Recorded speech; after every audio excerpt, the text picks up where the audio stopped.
game, the best against best. It's East against West. The action will begin in moments right there on that field. Right now, let's take a sneak peek inside the locker room. You represent me. You represent the other 1.1 million soldiers that serve our nation, that put themselves in harm's way so you can do this today. Make them proud. Cool? Yes, all right, we'll see you on the high ground. Army strong. You're going to represent our soldiers. You've got many soldiers out there in the audience today watching you. You've got your whole Army community across the world going to be watching you. And you're wearing U.S. Army All-American, the colors of black and gold. And that really means something. Enjoy the game, have fun. That's a big part of it as well. But I want you to go beat that West team. Oh. Yes, sir. Thank you for being with us. Welcome inside the Alamo Dome. I'm Paul Burmeister. The example of the kind of talent, the high-level talent this game produces every single year, we are surrounded by it this weekend. If you admired Sammy Watkins and Taj Boyd in their play in the Orange Bowl last night, they got their start right here in the U.S. Army All-American game. Looking forward to Wild Card Weekend and what Andrew Luck and Jamal Charles and LaShawn McCoy can do. They got their taste of the big time, the big stage right here at this game. It's not just the talent on the field, though. It's the intrigue. These 9 players will tell us live on the sideline throughout the broadcast where they will be playing their college football. Always look forward to that in this game. And I'm looking forward to the commentary of my partners throughout the game. To my immediate left, Anthony Herron, and to my far left, Ross Tucker. And we just saw the list of the players who are going to let us know where they're going to play this year. You know exactly what that's like, Anthony. You selected Iowa, which was a wise choice, over Michigan and Michigan State all those years ago. Just think about the pressure that's on teenagers today, Paul, to make a life-changing decision, life-changing for them, for their families. As you think about the future, becoming adults, choosing a college, when I had to make that decision, Ross, I almost cried once I finally had that weight off my shoulders. Well, and there's been a different pressure all week for these guys. For most of these guys, it's the first time they've gone against BCS-level competition. We are able to see who's risen to the occasion and who has struggled a little bit. Now, that's one thing. Now you have to take it from the practice field to the game field. We'll see who excels in that environment right now. You know who we expect to excel? The #1 ranked quarterback in the nation. That would be Kyle Allen. I've been impressed with Kyle Allen, seeing him in person, because the tangibles are there. There's arm strength. But what's really intangible about him is the way that his teammates gravitate towards him. He's the #1 pro-style quarterback in the country, and he's toured the country over the last couple of seasons showing off his skills, and he's won top honors at almost every one of the major passing camps. But when you look at the way that his teammates react to him, you know why Kevin Sumlin recruited him to Texas A&M, and Kyle Allen has still tried to play recruiter to bring in some of that additional talent with him. And he's going to show off all that talent, Anthony, in moments, but right now he is live on the sideline with Marty Snyder. Certainly excited to head to Texas A&M, but he's got some business this afternoon to take care of first. Kyle, is this a different level of competition than you've maybe ever seen in your career? It's a much different level. Pulling out in the pads with all these great kids, all these top recruits, it's been a change, but we've gotten used to it, and our team's ready to play. When you head to Texas A&M, a lot of people are saying you're going to replace Johnny Manziel. I guess, A, do you like that, or is that pressure you'd rather not have as an incoming freshman? I mean, if they're telling me I'm going to replace him, I like it. It's a chance to do it, but I got to get there, and I got to do it first. So nothing's for sure yet. I'm going to try and get the starting position. And Paul, he's not wasting any time. He's heading to College Station on Tuesday, making the drive there. Going to get a head start on winter conditioning and also spring football. If you're like many and you watched the Orange Bowl last night and thought the Ohio State defense could use a little bit of help, help is on the way. It really is. Dante Booker, an outside linebacker, was the U.S. Army Defensive Player of the Year in the entire country and the #1 player in the state of Ohio. He is unbelievably explosive.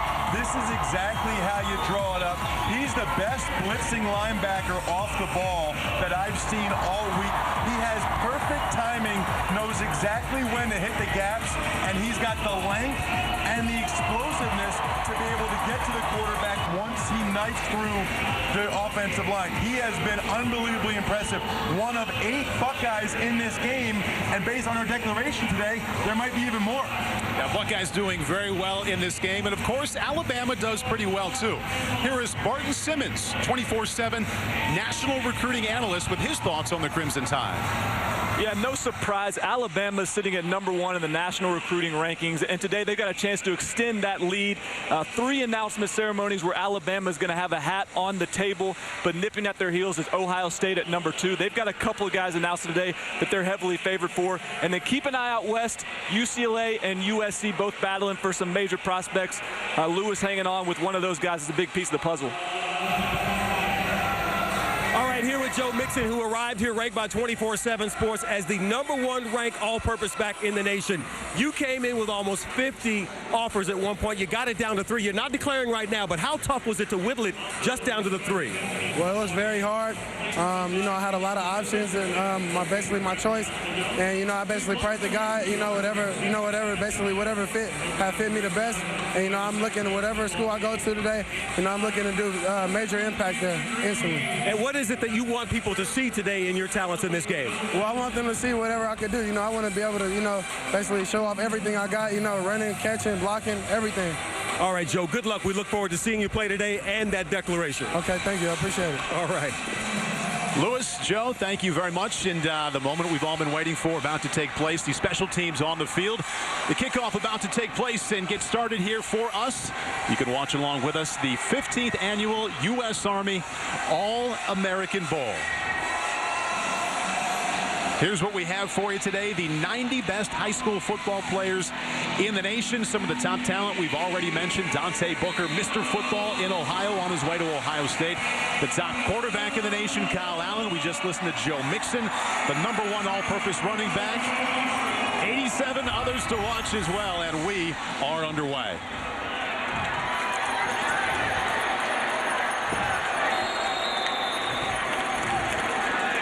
And the rules of this game will play 12-minute quarters. The defense somewhat limited. They cannot blitz.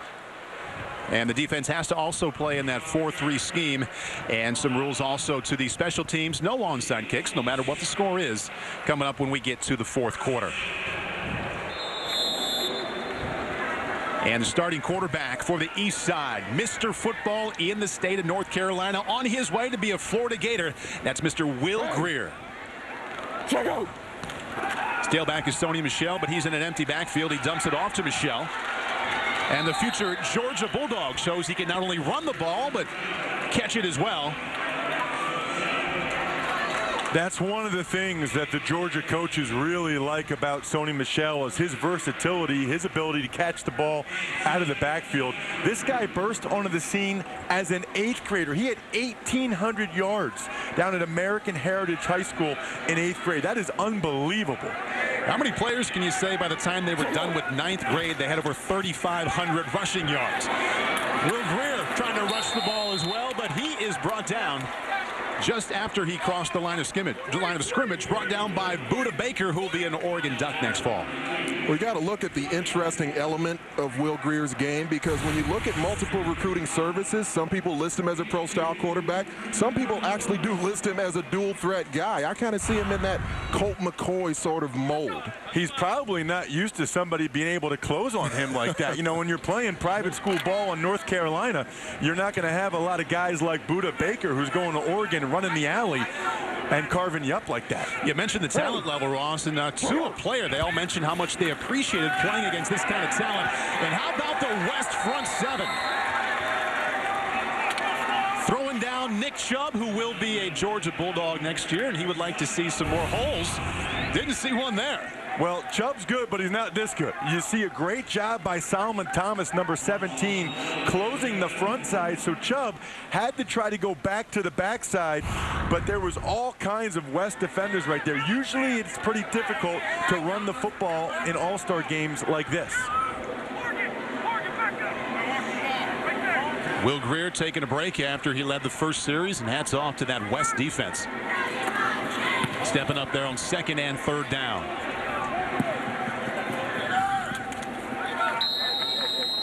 And we'll get our first look at the West offense from the 26-yard line. That's a 40-yard punt. And we're looking forward to seeing the top-ranked quarterback in the nation coming up here before he heads to Texas A&M. You can watch it right here in a matter of moments. Kyle Allen on the field up next.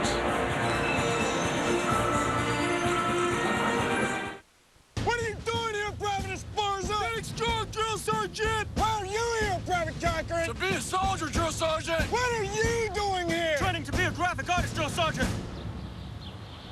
You joined the world's greatest army to become a graphic artist?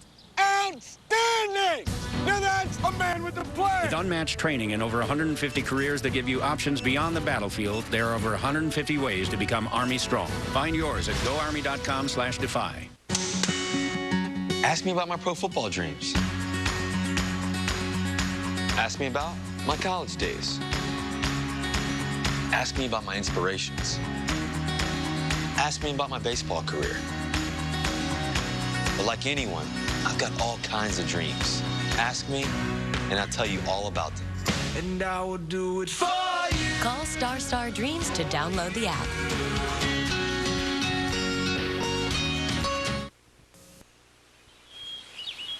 One look at the big Texas sky can leave a person speechless. That's why we also have roller coasters to balance things out just a bit.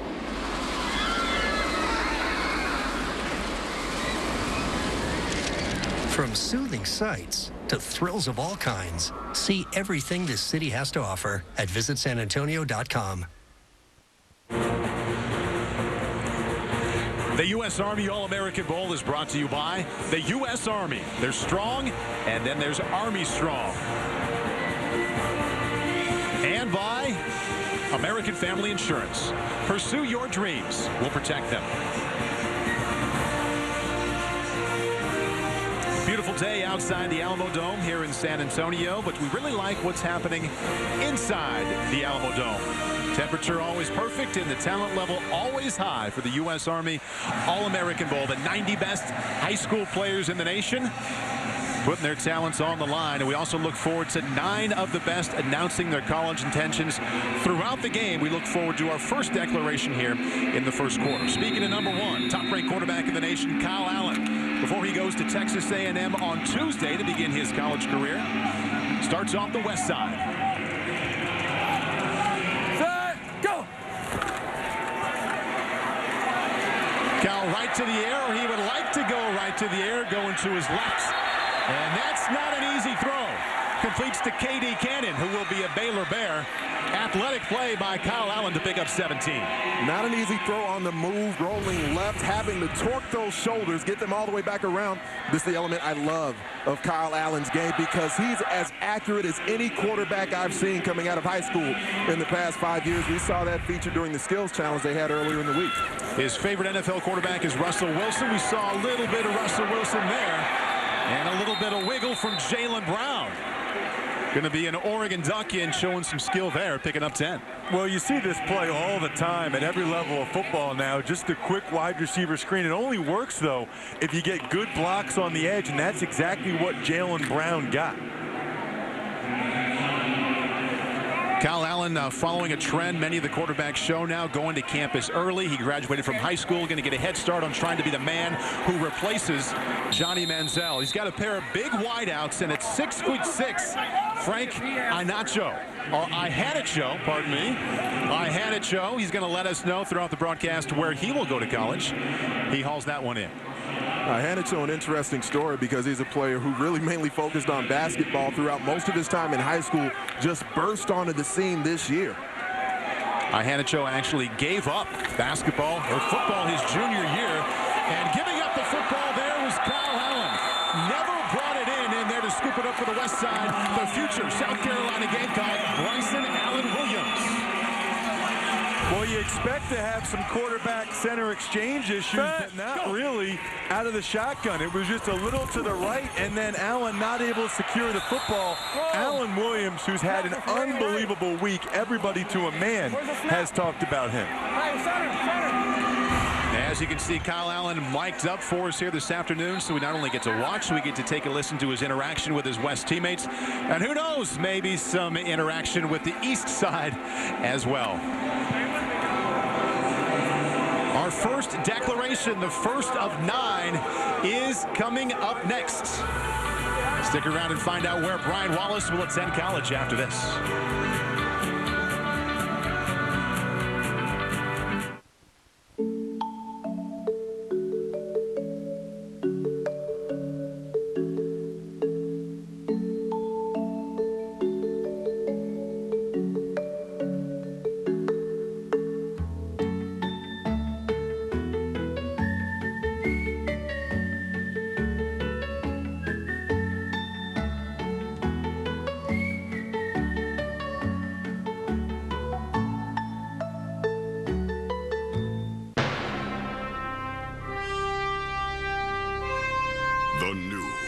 Musselman's Big Cup. With 50% more applesauce in every cup. Only from Musselman's. To truck guys, the truck is everything. And when you put them in charge of making an unbeatable truck, good things happen. This is the Ram 1500, the 2014 Motor Trend Truck of the Year. And first ever, back-to-back champion. Guts, glory, Ram. I take Prilosec OTC each morning for my frequent heartburn. Because you can't beat zero heartburn.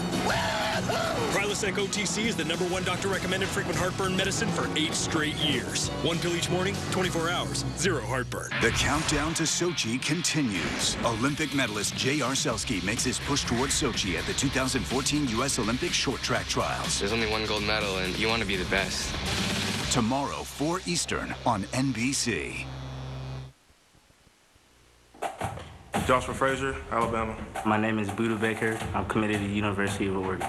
Hi, my name is Dante Sawyer, and I'm committed to the University of South Carolina. Hi, I'm Trey Layla Umatafao, and I'm committed to Texas. So we know where they're going. We're about to find out where Brian Wallace is going to play his college football. Lewis Johnson has us covered there. And they are big smiles down here. Big Brian Wallace, 6'6", 294 pounds, a big offensive lineman. And he's got 3 hats out here along with his high school coaches where they racked up over 45 points per game at Christian Brothers High School in St. Louis, Missouri. So, Brian, here we stand with 3 hats. We've got Alabama, Iowa, and Arkansas. And the question we want to know as we begin this show, where are you going to play your college football? Well, I will be taking my talents to the University of Arkansas. Arkansas Razorbacks, okay. So, we've already heard that a lot of the SEC coaches think that you have a lot of upside. Where are some of the areas you think you can improve as you move to the college game? I would just say my size, my speed, and just more technique. More technique. All right, Dad, you happy about this decision? Yes, sir, I am. All right, I know your mom couldn't be here, but I know she's proud of you as well. Congratulations and good luck at Arkansas. Paul?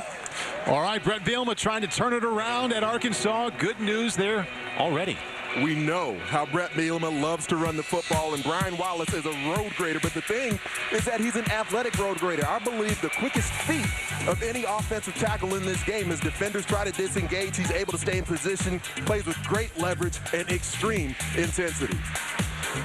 So that's only 1 out of 9. 8 more live in-game declarations on the way here in the U.S. Army All-American Bowl. Also have some pretty good action on the field after a fumble recovery.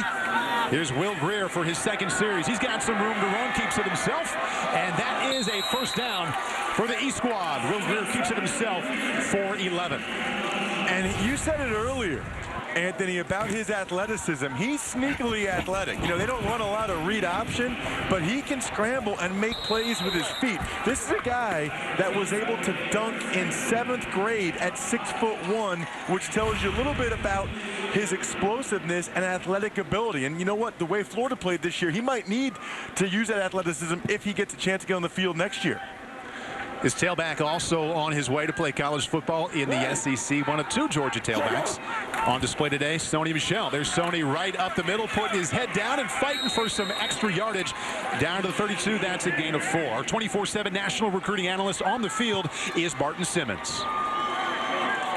Brian Wallace, he chose a school that was winless in the SEC at Arkansas over a school that won a national championship last year at Alabama. The reason for that? Playing time. You look at Dan Skipper, Denver Kirkland, 2 guys that were 24/7 Sports freshmen All-Americans under Sam Pittman at the University of Arkansas. That's a big issue there, being able to play early, contribute, and this is a kid that I think can do that because of his body. And also, I would imagine, Barton, that Brett Bielema's history of developing offensive linemen for the NFL at Wisconsin. You think about Joe Thomas was there, Travis Frederick, a first-round pick last year, likely played into it as well. And I can speak from experience. I was in Brett Bielema's first recruiting class at the University of Iowa. His very first year as a full-time coach there. He's got a charisma about him. We know all the great players that he brought in, as you referenced, Paul, while he was at Wisconsin. And now he's trying to bring that same mentality, getting players from that Midlands region where he's got a lot of ties, bringing them to Arkansas. Not only were you in his first recruiting class, I think you were his very first recruit he landed. You've done your homework, sir. We were spending some time together back in Iowa City in those days. Second down and long. Will Greer stepping up and firing, and that's the proverbial. I was on one page and my wide receiver was on another, looking for the future Buckeye Johnny Dixon. And you expect to see that sometimes here in All-Star games, just like the false start on the previous play. There's going to be some jitters. There's going to be some level of uncomfortability just because these guys haven't played together that long. They've played about a week. Now, they've had a bunch of practices. The guys have worked hard, but still it's different when you get out here in live game action sometimes. The numbers on Will Greer are staggering. Oh, yeah. My favorite one, 837 yards in one game, 10 touchdown passes, and his team won 104-80. That's incomplete, and that's also a big hit for Jaleel Wadood, who will play his college football for the UCLA Bruins. We know Jim Moore loves defensive backs, and he loves them to play with physicality, and especially with Wadood going to UCLA, we know the spread offenses that are there in the Pac-12 conference, and so you have to be able to tackle nowadays as a corner, Ross, and it's becoming more prevalent where guys can not only cover but be physical. Well, and you talked to some of the people this week, and they said Jaleel Wadood was really one of two defenders for the West squad that stood out to him during the week of practice. So the East team unable to take advantage of the fumble recovery. Nice job by the West team again. You can see they can't rush that punt. And the West squad will begin with more than 90 yards to go. So hopefully they think the game's first touchdown. Can you imagine NFL Hall of Famer Anthony Munoz as a veterinarian? Well, neither could he until he used the Army's new strength match tool. If Hall of Famer Anthony Munoz hadn't played football, the strengths that made him a star could have led him in another direction in the U.S. Army. Sergeant, I have to say, when I saw the results of my strength match here, I was very surprised. There's a variety of jobs in the Army: firefighter, explosive ordnance disposal, and then a veterinarian. Right. You know, most people, when they think the Army, they think, oh, the infantry or a combat job like that. When actually, that's a very small portion of the Army. There's a ton of different jobs that you get selected from. Sergeant, thank you for your insights. All right, thank you.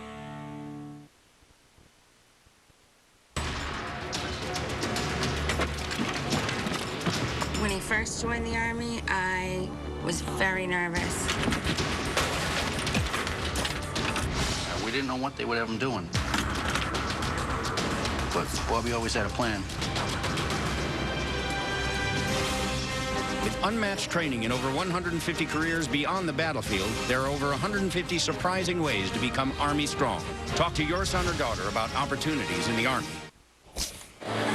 Super Bowl 48 is coming, and Bud Light is throwing you quite a show. We'll run the spread, I'll throw the ball, we'll bring our blitz, I'll change the call, and we will be the team to win it all. Not that kind of show. This kind of show.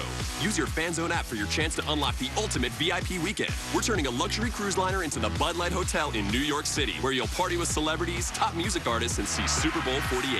Download the FanZone app today. Bud Light, here we go.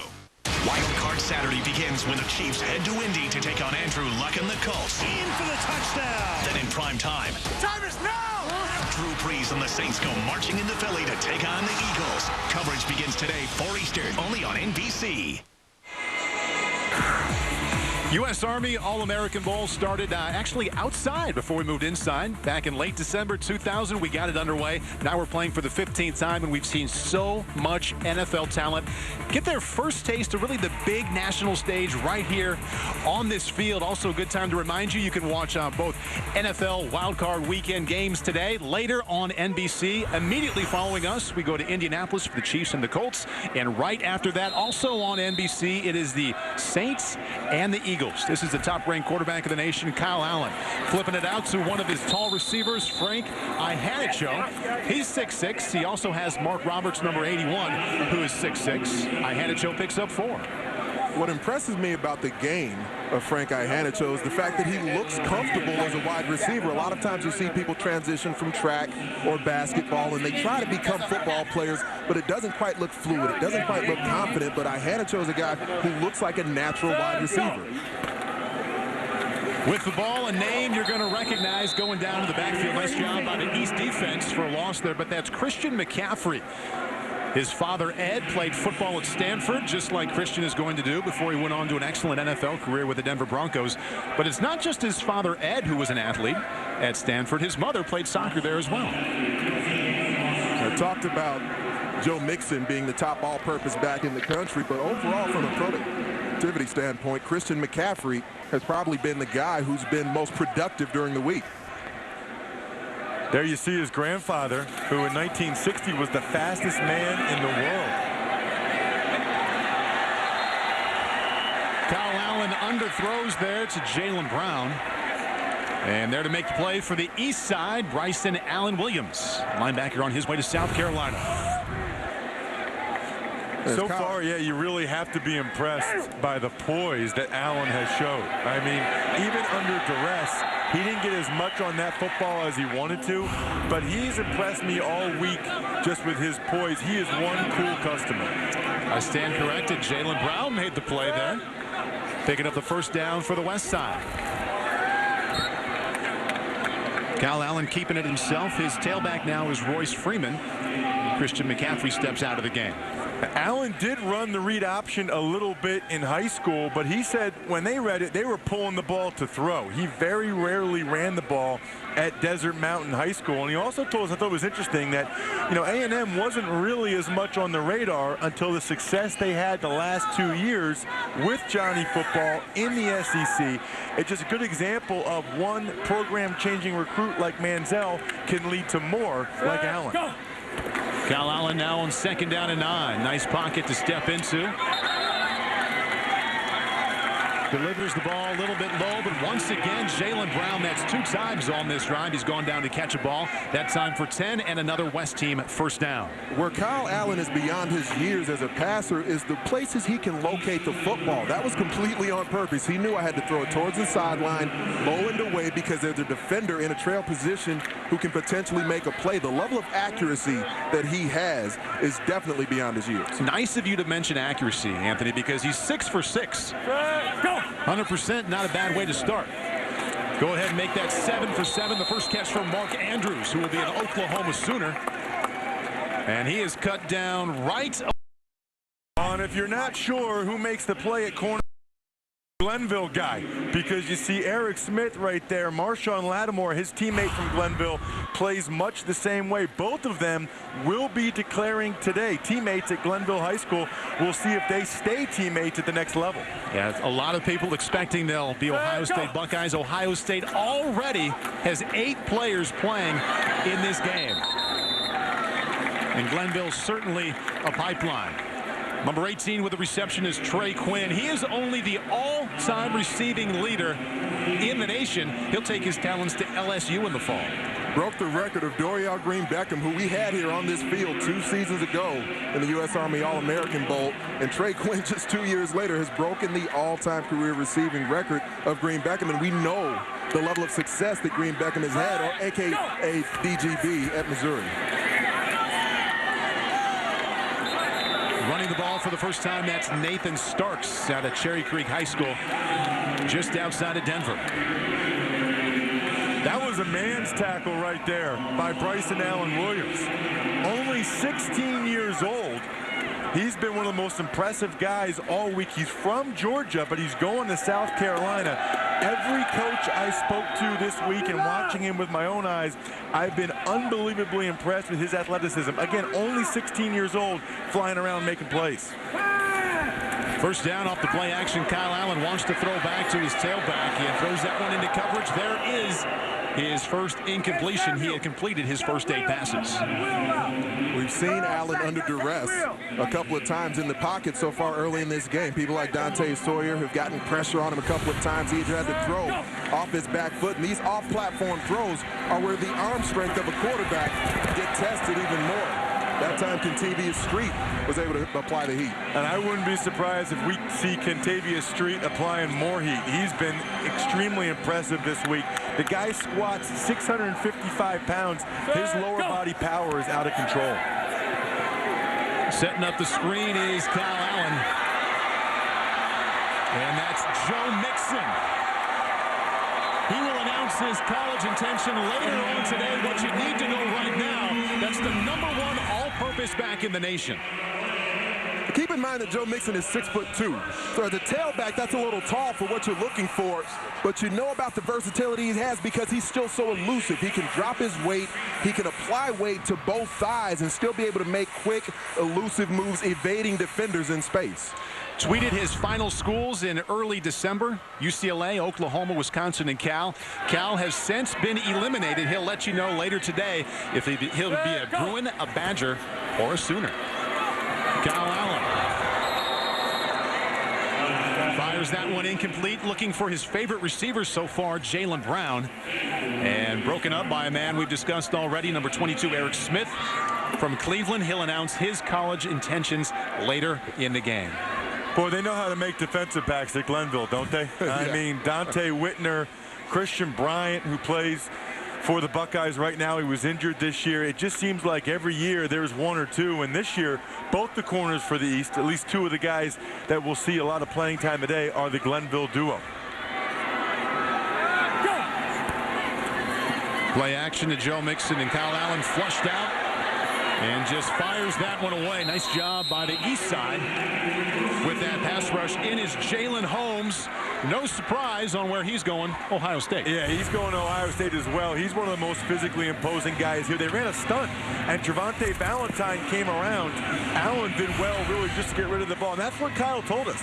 He said the biggest adjustment for him this week has been throwing with big guys in his face. He's used to going against top-notch defensive backs from the 7-on-7 series, but this is the first time he's had big guys right up in his grill. Go! Got to get down inside the 2-yard line or the end zone. And looking to the end zone, but falling incomplete. Markel Pack, the future Florida State Seminole, couldn't come down with that one. That's a route that Kyle Allen throws with a lot of efficiency normally, being able to locate the football towards that back pylon, that back corner, throwing a fade route, a corner route, being able to locate it away from defenders.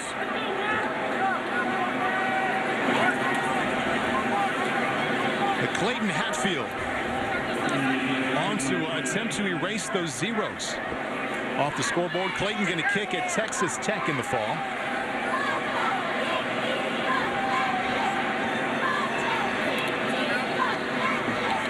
And this is an attempt from, we expect for it to be an attempt from 28 yards away.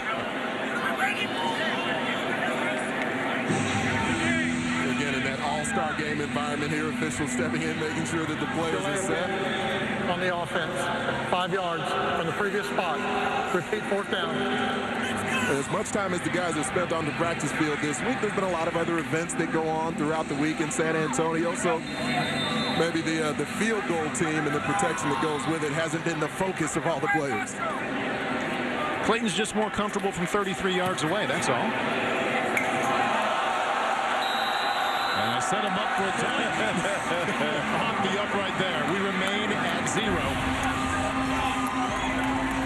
Almost got that one in. Little bit too much late draw. And we still have a scoreless tie. Kyle Allen started out 8 for 8. And he was 1 for his last 5. We have a declaration to listen to coming up next. The next man up from Virginia Beach, a wide receiver, Jamil Kamara. Where's he going to play? He'll tell you next. Football University, the nation's leading football training experience, is now accepting nominations for its nationwide camps. We teach cutting-edge techniques, drills, and mental aspects of the game to increase your football IQ and make you a better player. Our instructors are current and former NFL coaches, the same coaches that train today's NFL stars. FBU is by invitation only, so score an invite today at footballuniversity.org. Ask me about my pro football dreams. Ask me about my college days. Ask me about my inspirations. Ask me about my baseball career. But like anyone, I've got all kinds of dreams. Ask me, and I'll tell you all about them. And I will do it for you. Call Star Dreams to download the app.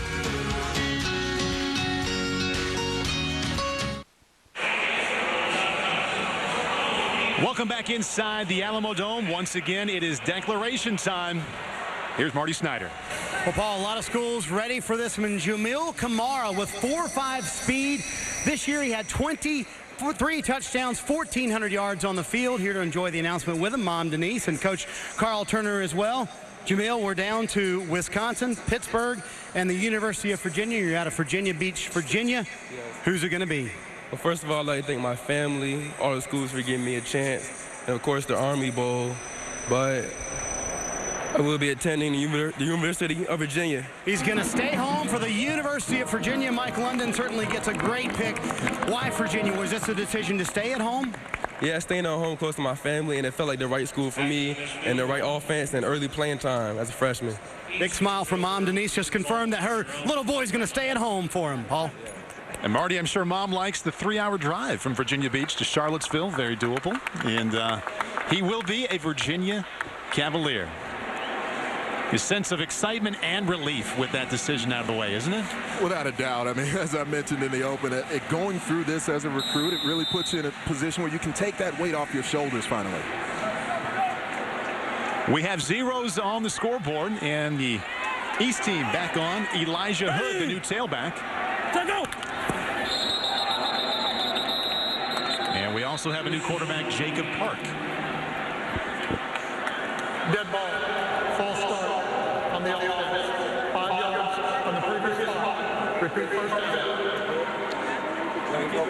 And there is the next Virginia Cavalier, Jamil Kamara, basking in his moment here at the U.S. Army All-American Bowl. Obviously a tough year for the Virginia Cavaliers. They could use him. And my guess is he'll have the opportunity to play right away as a freshman.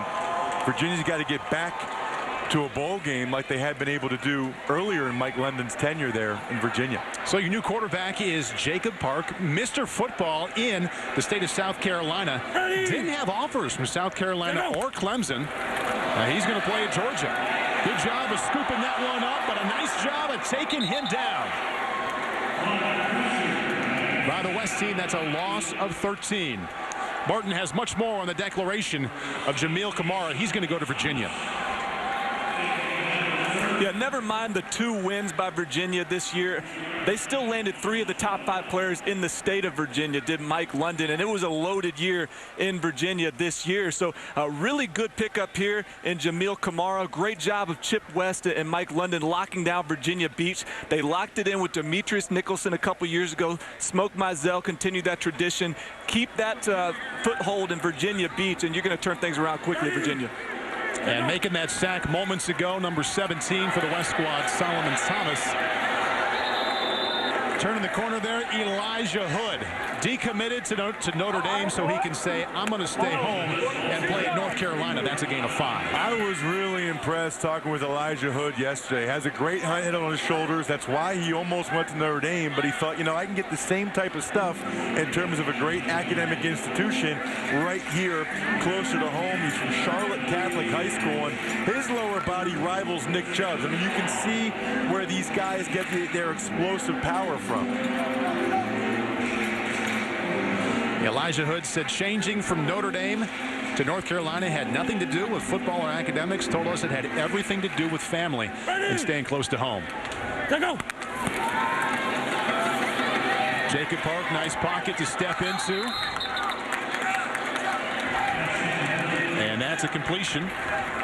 Number 24 is Demetrius Johnson out of Annapolis, Maryland. Still deciding on where he's going to school, and that was actually an incompletion. Bottom line is the East team pumping this one away. See the defensive front from the West starting to impose their will on the game a bit more. The one sack was from Solomon Thomas, but several of the other guys in the defensive front on the snaps that followed were able to get heat as well. Solomon Thomas on his way to, you might as well just say it with me, Ohio State. 8 future Buckeyes at least, maybe more, playing on this day. Blocked punt. Goes out of bounds near the 15-yard line.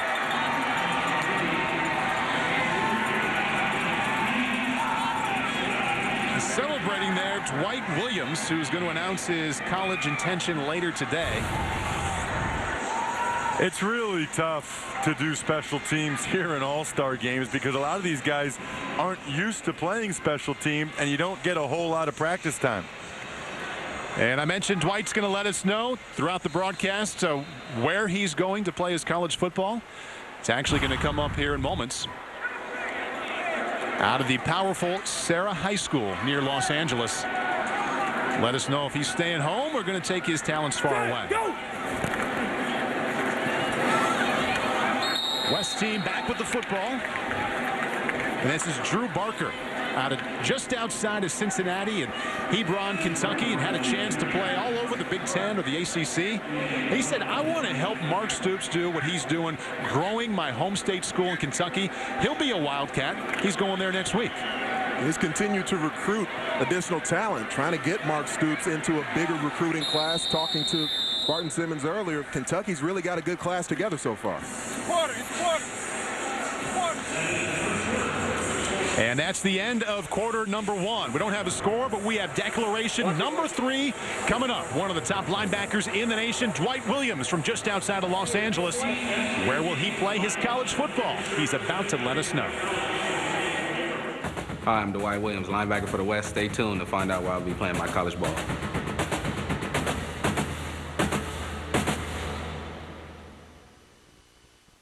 I'm your dad. NBC's Revolution returns Wednesday, 8/7 Central.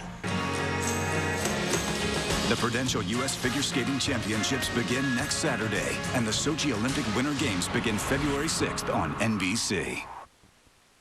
When your small business has Verizon, you're downloading huge files ready.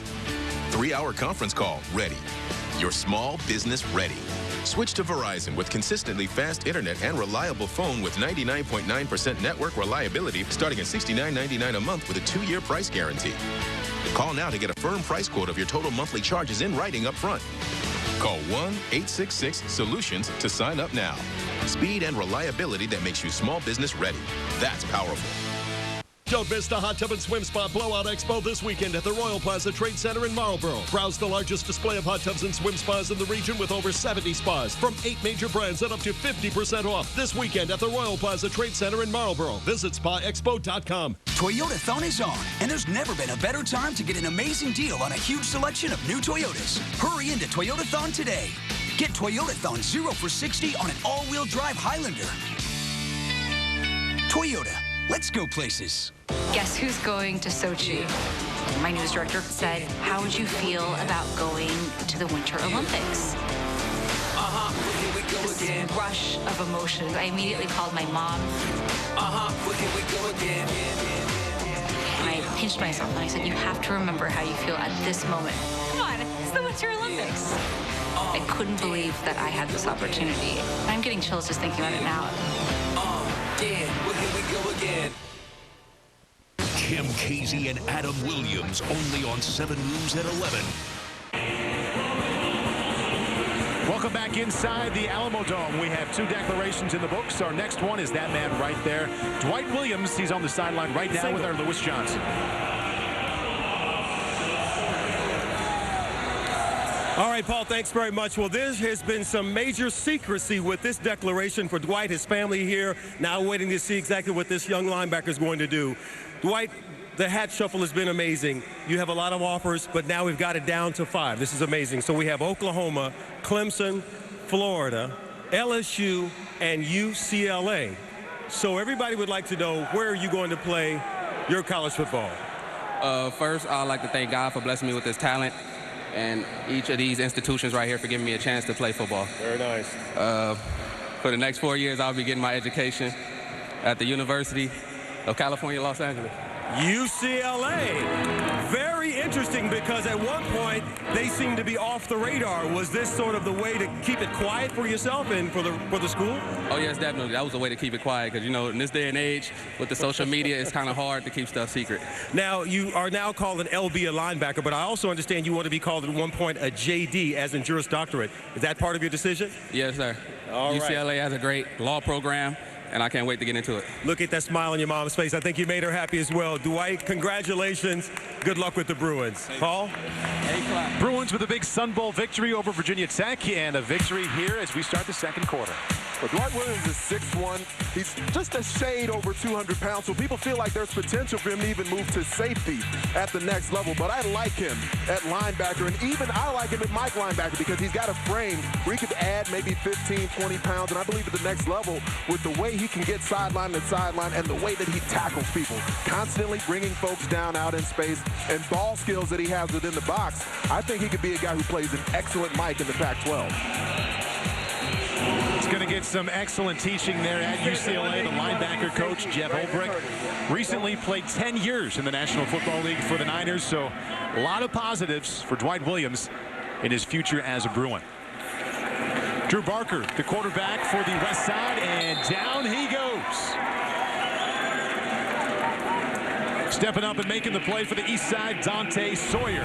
He'll be a Gamecock next fall. Yeah, he's one of a couple of Georgia high school products that are going to South Carolina. You see the speed he had around the edge right there. And a lot of times for these offensive linemen, this is the first time they've really pass protected at this level. They're not used to going against defensive linemen with the speed of a guy like Sawyer. Tailback for the West Side, Royce Freeman. Drew Barker rolling out to the right. And a nice job of locating his man down at the 5-yard line. Drew Barker to pack. First down, West Side. Let's check in with Barton Simmons on the sideline. Hey, guys, George Farmer, Marquise Lee, Robert Woods, all guys that came from Sarah where Dwight Williams plays his high school ball, all guys that went to USC. So as big as this is for UCLA to land Dwight Williams, it's also really important to get into that Sarah program, stop that Trojan pipeline, and turn things around.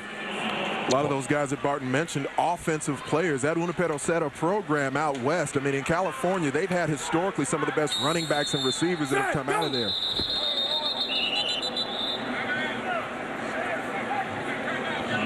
Timeout called by the West Side.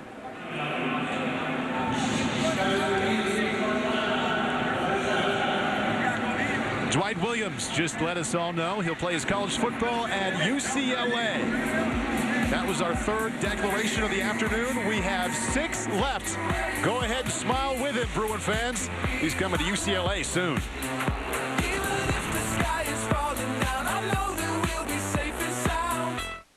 What are you doing here, Private Esparza? Next door, Drill Sergeant! Why are you here, Private Cochran? To be a soldier, Drill Sergeant! What are you doing here? Training to be a graphic artist, Drill Sergeant! You joined the world's greatest army to become a graphic artist? Outstanding!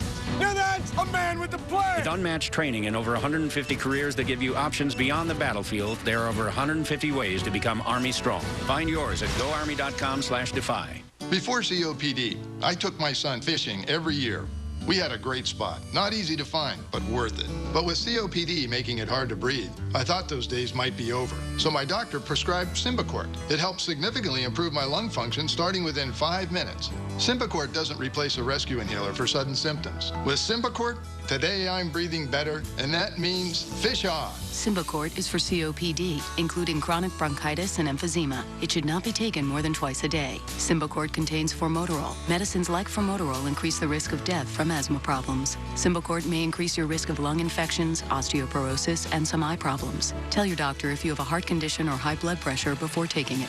With COPD, I thought I'd miss our family tradition. Now Symbicort significantly improves my lung function starting within 5 minutes, and that makes a difference in my breathing. Today, we're ready for whatever swims our way. Ask your doctor about Symbicort. I got my first prescription free. Call or click to learn more.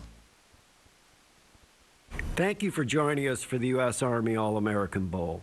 As you watch the performance of the outstanding athletes and the talented marching band, keep in mind our true American heroes, the more than 1 million men and women who are our active, reserve, and National Guard soldiers and Department of the Army civilians. For their service and sacrifice and that of their families, I extend the heartfelt appreciation of a truly grateful nation. Enjoy the game. Army strong. The U.S. Army All-American Bowl is brought to you by Football University, elite football training for the nation's top athletes. And also by the San Antonio Convention and Visitors Bureau. Always love coming down to San Antonio the first week of January. Weather's been nice so far. A little crisp, but not bad. It's been dry. Always dry inside the Alamo Dome. And just moments ago, Dwight Williams, linebacker from Sarah High School just outside of Los Angeles, let us all know that he will be a UCLA Bruin. 3 declarations down. We have 6 more to go. We also have a new quarterback, Gerard Hurd, in for the West Side. Gerard dancing around the right side. And he's run out of bounds. And it's an interesting week for Gerard Hurd. He committed to Texas after his sophomore season, went on to lead his high school team in Denton, Texas, that's Geyer High School, to back-to-back state championship teams. But now that Mack Brown is out, and a lot of speculation, Charlie Strong is going to be the guy. He has opened it back up. He's going to wait and see what the next Texas coach is like before he commits to Texas for sure. Number 17, that's Solomon Thomas, defensive lineman out of Coppell, Texas. Earlier, I said he was on his way to Ohio State. That's not correct. He has changed his mind. He's opened it back up. He's going to visit Stanford. I know Arkansas has a real chance to land him as well. So Solomon Thomas, talented young man, quality young man, not on his way to Ohio State. Could end up a Buckeye, but the bottom line, it's still open for Solomon. And he was one of the most impressive kids I spoke with all week. I mean, he talks like he's already a junior in college or a rookie in the NFL. He's one of the kids that really sees the big picture, which is a big reason why Stanford is one of the schools on his list. Drew Barker remains the quarterback for the West Side. Set, go! And that's Royce Freeman, awarded the top player in San Diego this past fall. He scores the first touchdown. Freeman will be an Oregon Duck this next fall. And you see why, because he can bring the thunder into the backfield that Oregon hasn't had as much in recent years. Known as a dual threat guy, but he weighs 225 pounds. So that first threat he can bring is power. He got hit there by Nick Ruffin at about the 3.5-yard line and was able to power through. And I like the presence of mind to reach the ball over the goal line like that. Clayton Hatfield up and in to make it 7-0 West Side. Royce Freeman awarded the Silver Pigskin Award as the outstanding player in San Diego this fall. Scored 41 touchdowns there. Has 1 touchdown today. Eric Smith out of Cleveland. Where's he going to play his college football? His declaration is next here inside the Alamo Dome.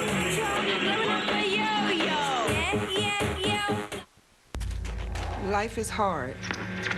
Even when you think it's getting easy, it's getting harder. It blindsides you at every turn, and it hits you harder than you could imagine. Be prepared and protect yourself. You have been blessed with great talent, son. Protect yourself. Your talent will always shine.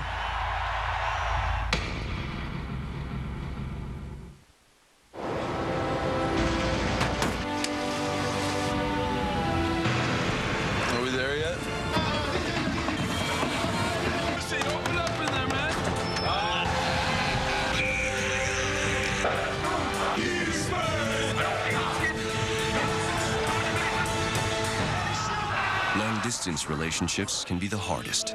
To all the fans who make the game what it is, thank you from Barclays, proud sponsors of the Barclays Premier League. If you look at the last Olympics in Vancouver, second and third place were separated by 1/100th of a second. That's the difference between winning medals and losing medals. Last time we won a gold medal was 1936 in the two-man bobsled. We approached BMW because of their understanding of what makes something go fast.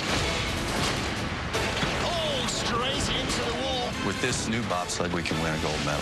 I can't wait to get to Sochi. A special documentary presentation, Driving on Ice, tomorrow at 12:30 on NBC. How do you squeeze 5 years of unforgettable comedy into 2 hours? This is the show. This is what they do. It's a Fallon primetime special. Hashtag LOL. The best of late night with Jimmy Fallon. Tomorrow, 9/8 Central on NBC. We sell life, baby. All day.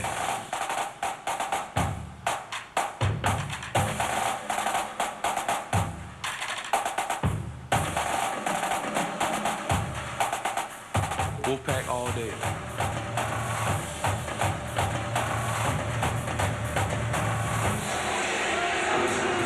Next declaration coming from that young man right there out of Glenville High School in Cleveland, Eric Smith.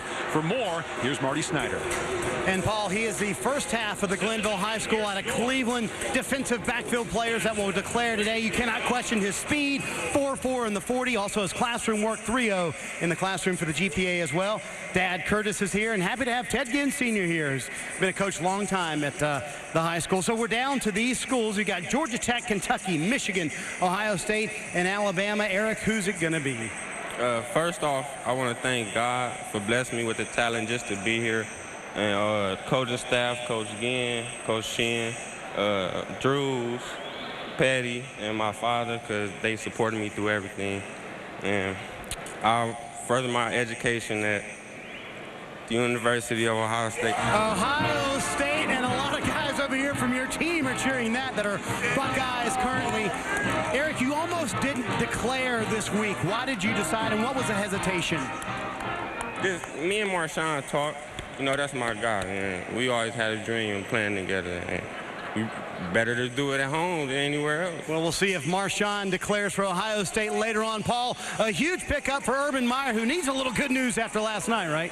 I would say so. Not just last night, but watching the Buckeye defense against Michigan and against Michigan State. A lot of talent there, but also a chance to play right away.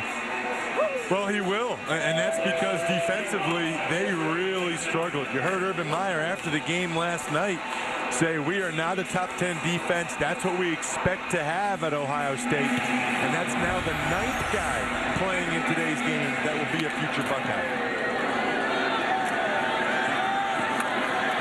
Miles Autry bringing it out and going down at the 16-yard line. Nice special teams there. Play by Nathan Starks, running back out of just outside of Denver. Eric Smith made a bunch of plays on offense for Glenville, but he's probably going to play defense at Ohio State. You see there, able to get the ball and run down the sideline. I like his physicality. I mean, taking on a block right there and still making the play, that is not easy for a high school cornerback to do. You've already seen his physicality at times during the game today. Just think about how suffocating that defense must have been with Eric Smith and Marshawn Lattimore on the back end. And both guys, you referenced Smith being an offensive player, Lattimore, big two-way target as well. Quarterback for the East Side is Jacob Park. And with a gain of 5, that's the future Bulldogs, Sony Michel. Let's check in with Barton on the sideline. Well, talk about a pipeline program. We talked about it a lot today, but Glenville has sent a player to Ohio State, at least one, every year since 2002. That was Troy Smith in 2002. So this is a strong pipeline program that had a lot of success there. Eric Smith, I think, could actually play cornerback. Played a lot of cornerback this week, has that kind of ability, and this commitment keeps Ohio State at that #2 spot in the 24/7 Sports national rankings. And one of the future Buckeyes in this game playing wide out to the far left of Park. Number 4 is Johnny Dixon. Has his first completion, and it is to Johnny Dixon. What an unbelievable get Dixon was for Urban Meyer in Ohio State. I mean, he's down there in West Palm Beach at Dwyer High School, absolutely lit up national power St. Thomas Aquinas in the postseason, which is how Dwyer was able to get to the state championship game and win it down in Florida. But that says a lot for Urban Meyer and that Ohio State staff to get a guy like Dwyer from West Palm Beach to go up to Columbus. Who selected Ohio State over Alabama and Miami, and ever since his visit to Columbus in November, been carrying around a Buckeye in his pocket. So no real surprise that he liked it Ohio State. Jacob Park kept it himself. And down he goes. In to make the tackle. Sione to Hema. Sione going to play his college football at Texas. It's been a big effort early in this game from Sione to him. I mean, he's only about 215 pounds. He's played some outside linebacker. He's played defensive end at his program. And in a similar mold of Gerard Hurd, who was in at quarterback earlier in the game. Now that the coaching situation was in flux, but Charlie Strong rumored to be getting the job for Texas, what does that mean for some of these Longhorns recruits? Tennessee also has 4 future Volunteers playing in this game. They had an excellent recruiting class. Number 88 to the right is Josh Malone. Jacob Park looking in the direction of Johnny Dixon. Nice job of avoiding pressure. But that falls incomplete. Park has a very strong arm. I find him to be about as interesting of a recruit as we have in the game. Here's a guy from South Carolina that was not offered by either Clemson or the Gamecocks, yet Alabama and Georgia wanted him. And he chose Mark Richt and the chance to follow in Aaron Murray's footsteps over Alabama. But he's got a big arm. You know, really didn't realize how talented he was until recently. Wasn't even planning to play college football until he burst on the scene last summer in a major way. His process evolved to Georgia. Auburn was the early favorite. Then he switched to Virginia Tech for a while. Delay of game, offense, 5 yards from the previous spot. Repeat the down. Once he got the offers from Alabama and Georgia, became a 2-horse race. And he actually went to Athens 2 summers ago, went to camp for Mark Richt and wanted that offer, thought he was going to get it. It didn't come. So he waited a year, went back to camp. At that camp, Mark Richt offered him a scholarship, and less than a week later, he said, yes, I will be a Georgia Bulldog. We're running this ball in if we can. Hey! Running balls in? Running back to his right will be there with him. That's Nick Chubb. Park steps up. No, not this part. And misfires. Overshooting Miles Autry.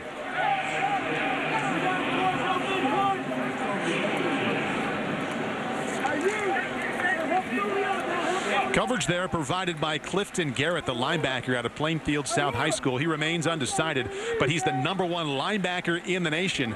Also, according to 24/7 Sports, the #1 overall player in the state of Illinois.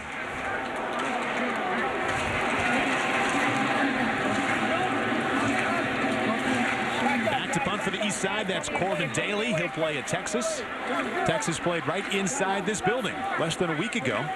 Final game for Mack Brown in a loss to Oregon in the Alamo Bowl.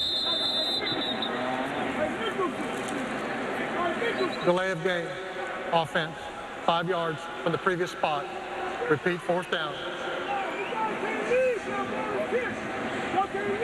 So the 7 points you see on the board for the West Side provided by the all-time leading rusher in the city of San Diego. Punching it in was Royce Freeman earlier in the second quarter. Royce going to leave the state of California, though, and play his college football for the Oregon Ducks. 7:13 left until halftime, and we have a 7-0 game.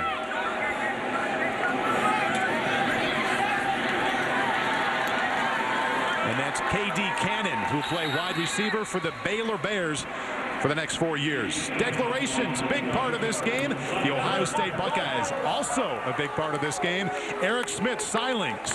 He'll go from Cleveland to Columbus in the fall. The Ohio State University. Oh, hey, all right. Oh, smile like a wolf.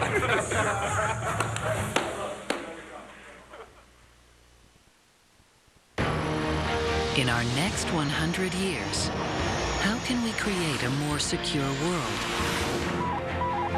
Harness new sources of energy, support a growing population, and expand our knowledge of the universe through innovation and purpose.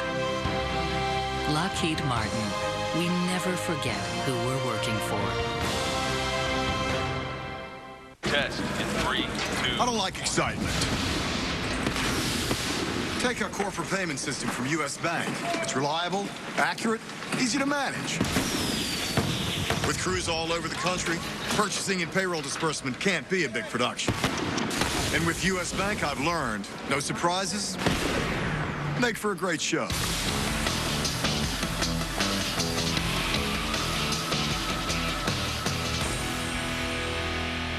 This winter, the NHL's biggest rivals are prepared to settle the score outdoors. The Coors Light NHL Stadium Series. Ducks Kings live from Dodger Stadium, January 25th on NBCSN. Then Rangers Devils live from Yankee Stadium, January 26th on NBC. Welcome back to the Alamo Dome. We talked to First Lieutenant Rudy Garza about how the training and experience he gets in the Army Reserve help him better serve patients both in the Army and right here in San Antonio. In the field and the hospital, First Lieutenant Rudy Garza blends two worlds to serve patients and save lives. I'm an officer for United States Army Reserve. I'm also the lead CT technologist. It really is fun being able to coordinate care between various departments. You want to make sure that everything's running smoothly for the team and most importantly for the patient. Members of the United States Army Reserve are easily identifiable. We have a work ethic that is unmatched. It's going to be hard to find another hospital administrator with the type of experience that I've had. It is the U.S. Army All-American Bowl. For a reason, we always enjoy our interaction with members of the Army staff throughout the lead up to kickoff here. Quarterback Drew Barker on his way to Kentucky. Set, go!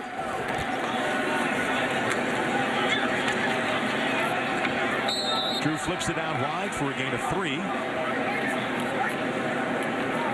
Boy, it didn't take long for Eric Smith to get back out on the field and make a tackle, did it? I mean, he was just telling us he's going to Ohio State. Now he's right back out there making a tackle, and you have to love it. I think a lot of times the corners at the high school level are able to cover, but it's tackling where they're going to have to excel at the next level. Looks like Eric Smith already does.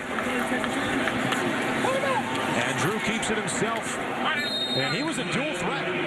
High school quarterback just outside of Cincinnati, only the second quarterback in the high school history in Kentucky to have over 50 touchdown passes and also 50 rushing touchdowns.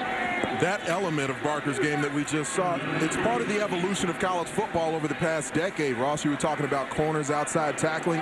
College football is now played outside the hashes, threatening the numbers. You don't see things attacking the middle as often as you used to in conferences like the Big Ten and the Southeastern Conference. We've seen with the addition of Missouri and Texas A&M to the SEC, now even that conference has gone to more spread looks. Third down and 3 out of the backfield. This is Christian McCaffrey. Before he plays at Stanford, we're all looking forward to watching him play here today. First down, West team. He said he thinks Stanford will use him as a freshman like DeAnthony Thomas was used at Oregon. That's a pretty good indication of that. It's funny, we asked him, I said, Christian, your brother or your dad, Ed, they're both 6'4", 6'5". What happened to the height? He said, nah, it's okay. I got the speed and the good looks. They can have the height. I'll take the speed and the good looks. I added humility as soon as he said that. He was really smiling like, yeah, I left that one out. Drew Barker, good pocket to step into. And that is a first down. West team inside the 5-yard line. KD Cannon. You've got Josh Gordon, #1 receiver in the NFL out of Baylor. You can understand why talented wideouts want to go to Waco. You also understand why a number of schools are still trying to see if they can recruit KD Cannon and get him away from the Baylor Bears, because we know what Baylor's done on the offensive side of the football, turning into one of the preeminent scoring teams in FBS football. And KD Cannon is just going to be in the next line of receiving threat. You also have Josh Gordon, who I mentioned, #1 in the NFL receiving yards, to go along with Terrence Williams with the Cowboys, and that's another touchdown for the West team. Joe Mixon, #1 all-purpose back in the nation. He'll tell us where he's going to college later in the show. Right now, he's celebrating a touchdown. Making his way over to the military here in attendance, because this was a militaristic run. He put all kinds of thump right there with destruction on his mind at the goal line. Joe Mixon going to pick between Wisconsin, UCLA, and Oklahoma coming up a little bit later in the game.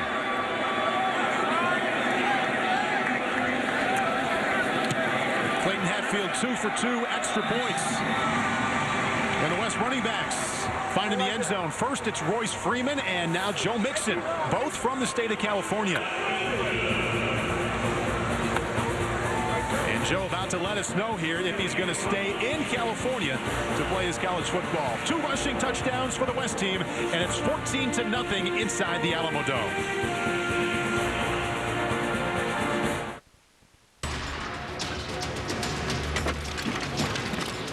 When he first joined the Army, I was very nervous. We didn't know what they would have them doing. But, well, we always had a plan. With unmatched training in over 150 careers beyond the battlefield, there are over 150 surprising ways to become Army strong. Talk to your son or daughter about opportunities in the Army. You've been working out. Yeah. Can you tell? Dude, you're huge. You should see my 4-pack. Introducing Muscleman's Big Cup with 50% more applesauce in every cup. Only from Muscleman's. Ask me about my pro football dreams. Ask me about my college days. Ask me about my inspirations. Ask me about my baseball career. But like anyone, I've got all kinds of dreams. Ask me, and I'll tell you all about them. And I will do it for you. Call Star Dreams to download the app.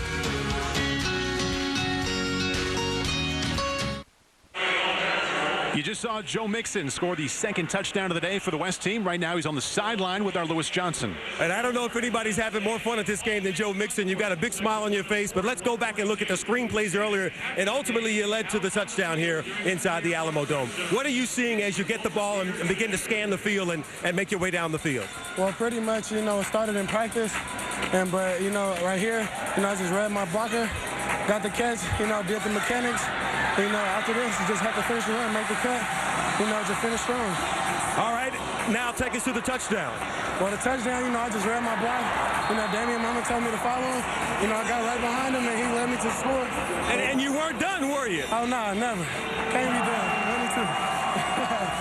How great is it to spend some time here and give these guys, these soldiers, some cheer as well? Well, it means a lot because, they fight their lives off every day for us. And, all I came to do out here, was to put on for Oakland, California, Freedom High, my coach's family back home, and, basically put on for the soldiers. All right, Joe, great stuff. Back to the game, huh? Thank you. Okay, Paul. And Lewis, he's going to let us know a little bit later in the game if he's going to take those talents from Freedom High to Westwood, to Norman, or to Madison. His declaration is coming up. This is Sony Michel. We know he'll be a tailback at the University of Georgia, and he's brought down to the 26-yard line.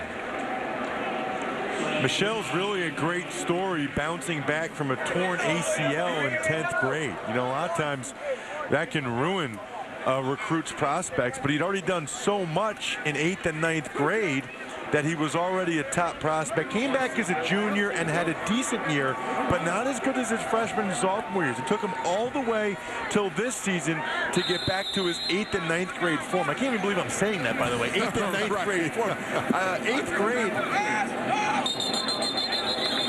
Caleb Henderson is the new quarterback. Sony Michel is the tailback.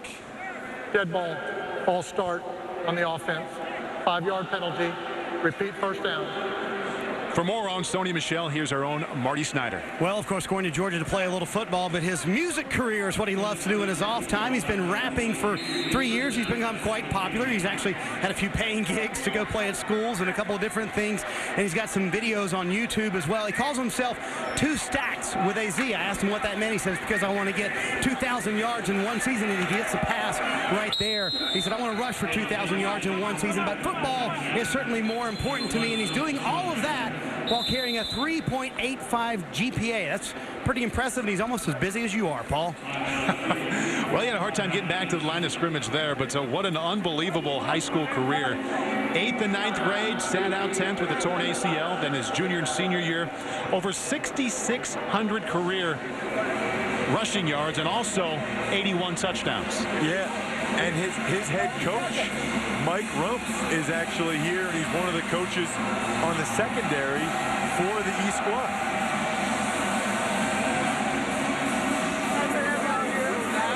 A lot of Gatorade Players of the Year in this game. 90 to be exact, and there are the players who have won the award of Gatorade Player of the Year. Sony Michel out of Florida, the man we've been talking about, and as you would imagine, he had offers from Miami, from Florida State, also from Florida. Actually admitted that he grew up a diehard Canes fan, but just something felt right about going to Georgia. They've got a great atmosphere there in Athens under Mark Richt, and the level of talent, we touched on it earlier.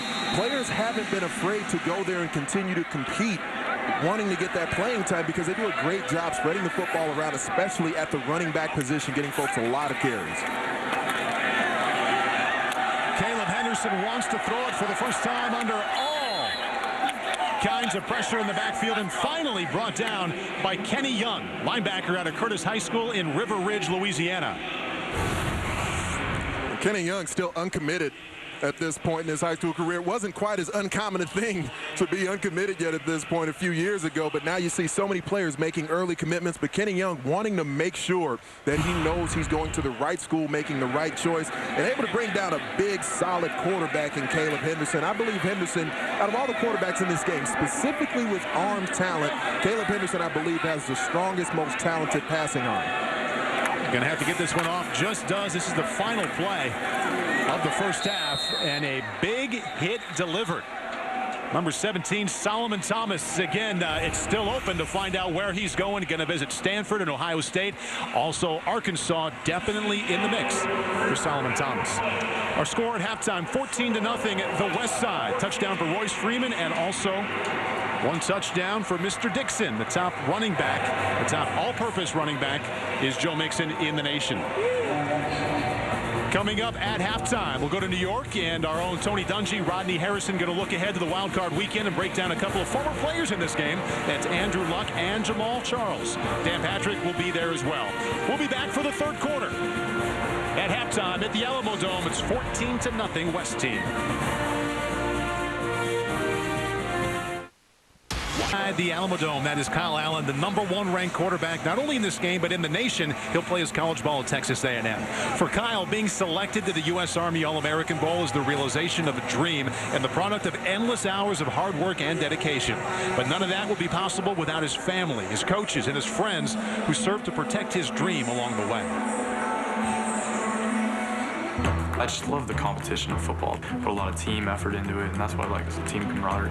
I think Kyle right now wants to play in the NFL, and that's a dream he wants to try and fulfill. I help protect Kyle's dream by making sure that he's got what he needs. We just kind of remind him who he is. To protect my dream, it's just focusing on one thing at a time and trying not to get too in over my head on what's going to come in the future. Just kind of focus on the present. And Kyle ready to go back in this game in just a moment. But the first half, you had a hot start. What were you seeing early that helped you play so well?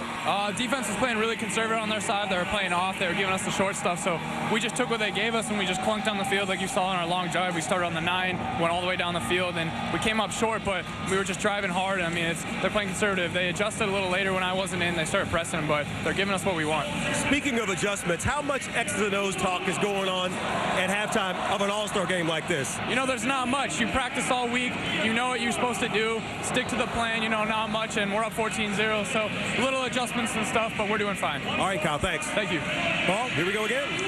Kyle started hot in this game, 8 out of 8 for 88 yards, but then cooled down a bit. Since then, he is just 1 out of 5. Number 32 for the West Side, back deep to receive the kickoff. Buda Baker, one of the best all-around athletes in this game. To many, he's the top recruit in the state of Washington, but he will play his college football at Oregon. And here's Baker looking for a crease to show off that speed. And he gets out to the 37-yard line. Let's check in again on the sideline with Marty Snyder. Well, Will Greer had some time in the locker room to kind of think about what's going on with the offense. How do you guys kickstart your offense here a little bit? Well, I think that, you know, in these games it's hard to get a rhythm, and we don't have a lot of chemistry. We only had a week together, but, you know, I think we saw a lot this first half, and we made some adjustments, and I think we'll be good to go the second half. I know it's an all-star game, but it's not fun to trail, is it? You want to get back in it, don't you? Yeah, yes, sir. We'll be right back in it. There's no worry.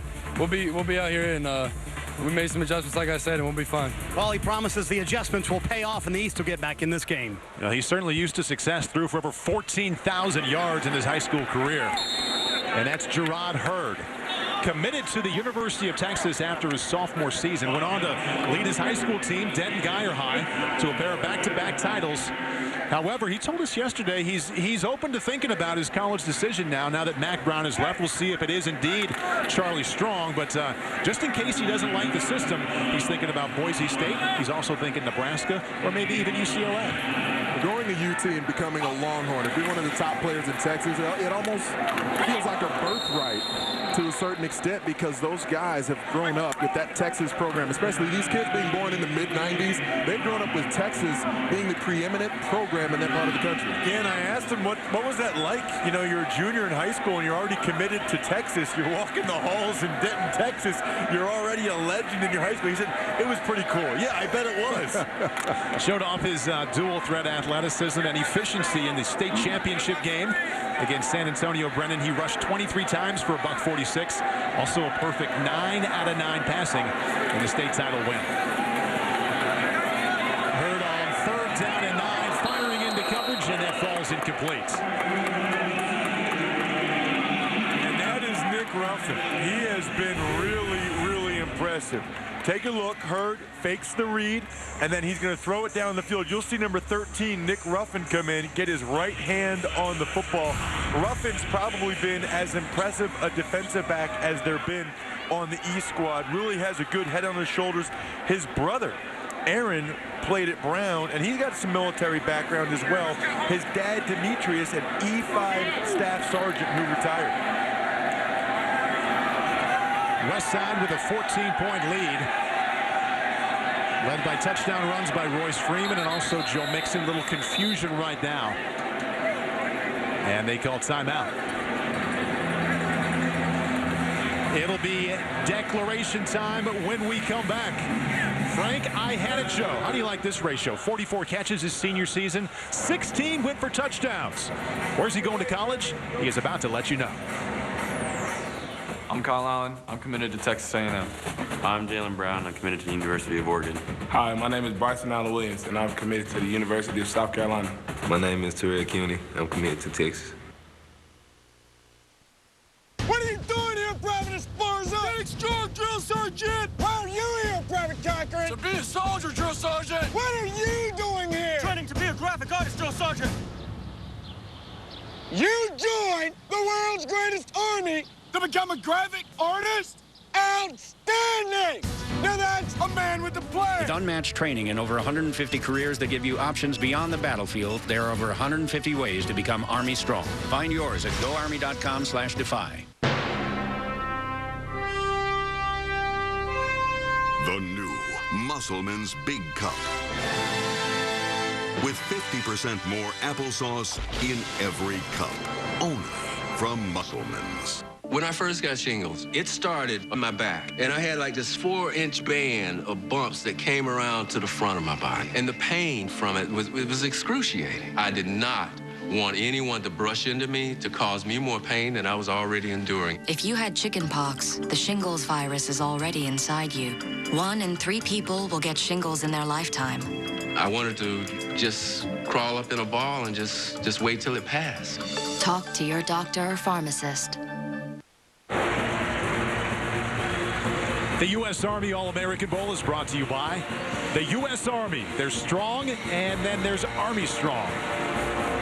And by American Family Insurance. Pursue your dreams. We'll University. Elite training for the nation's top. Taking a look there at the Army Strong section here in San Antonio, a place we know pretty well. Well, every time we come here to the U.S. Army Bowl, I love checking out the Strong Zone, not only just because it's always out there that you dream about playing with as a kid, but he has a lot of different vocations you can go to that help become a well-rounded individual, not only about being a soldier. Third quarter just underway here inside the Alamo Dome. The West team failed to move the ball with its first possession. And punting away, this is Chris Lamons. He's got some room around the left side. Well down at the 18-yard line. Time for another declaration. Our Lewis. All right, thanks very much. Frank Ihenacho here. Family with the show. Basketball player, but came back to the game of football as a senior without 1 scholarship offer. But as the season ended after 17 touchdowns, multiple offers now whittled down to 3. And so is it going to be Oregon, LSU, or Texas A&M? Look at Mom with that big smile. Here's the moment. I mean, all these programs are great programs. I'm just glad they took the time to notice me throughout this year. So my decision, I was going to come down to Texas A&M. Oh, the Aggies of A&M. Action. Why A&M, Frank? I just felt like A&M was a home from once I came down there. You know, it was a great support group, and I'm just glad to be down there and be a family. There's no question you made your mom happy. Let me ask your brother Davis. He's only going to be about an hour and a half away from home. How big is that for family? It's a real big thing. It's a good thing to know he's not that far away from home, and but my mom can always just make a trip like an hour and a half away to get to his game, so that's a real good thing. All right, so the family affair will continue. Congratulations. Good luck there. Thank you. Paul? All right, Lewis, in 1 week's time, Texas A&M loses a 6'5" wide receiver, Mike Evans, to the NFL draft, but they gain 6'6" Frank Ihanacho. It's a decent trade. One that Kevin Sumlin sure hopes works out. Quarterback for the East team is Caleb Henderson, and the running back, Nick Chubb, who's on his way to Georgia.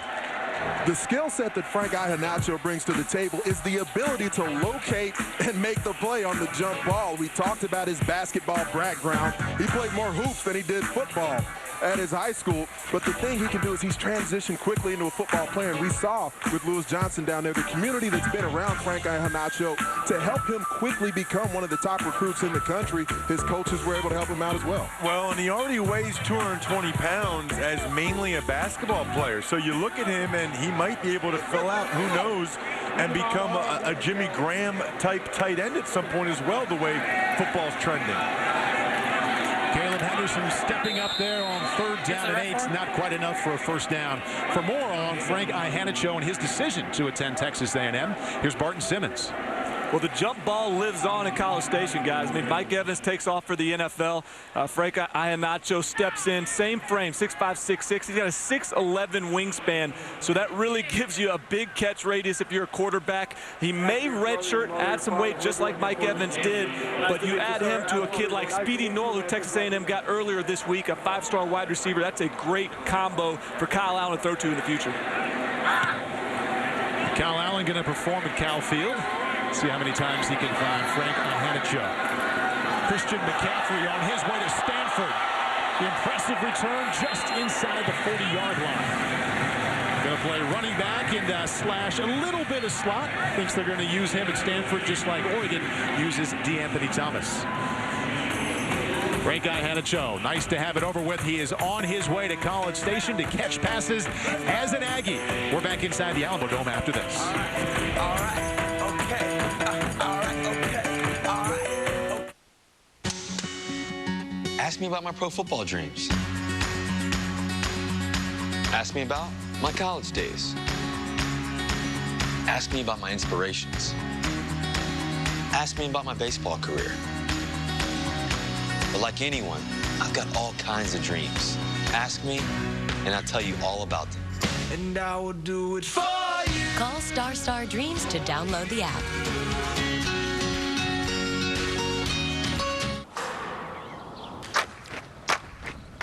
Hard work. There you go.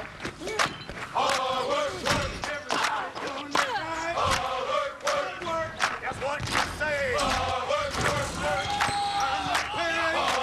Hard work. Do it every day. Hard work. Get up on the street. Hard work. To go and earn my pay. Hard work. That's what you say. Hard work. What's better, bigger or smaller?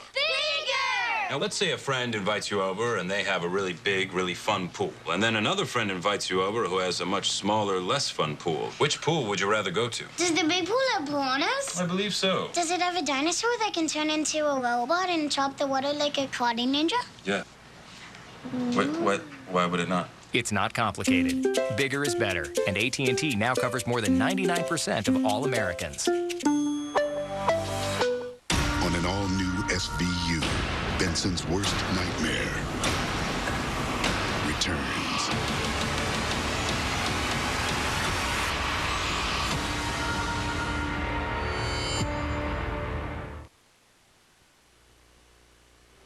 My name is Zach Whitley, and I'm committed to Alabama. My name is Joshua Frazier, and I'm committed to Alabama. I'm Sean Hamilton. I'm committed to Alabama. Go Bama. Roll Tide. Will Greer going to see that side 4 times as a Florida Gator. quarterback from North Carolina, headed to Gainesville. Over the years, Football University has trained and coached 29 Army All-Americans, including Will Grier. During bowl week, coaches like former NFL quarterback Jeff Rutledge spent time working with these athletes to develop their technique, as well as to ensure success on the field. Football University trains the top football players in America. As the game has changed, safety is more important.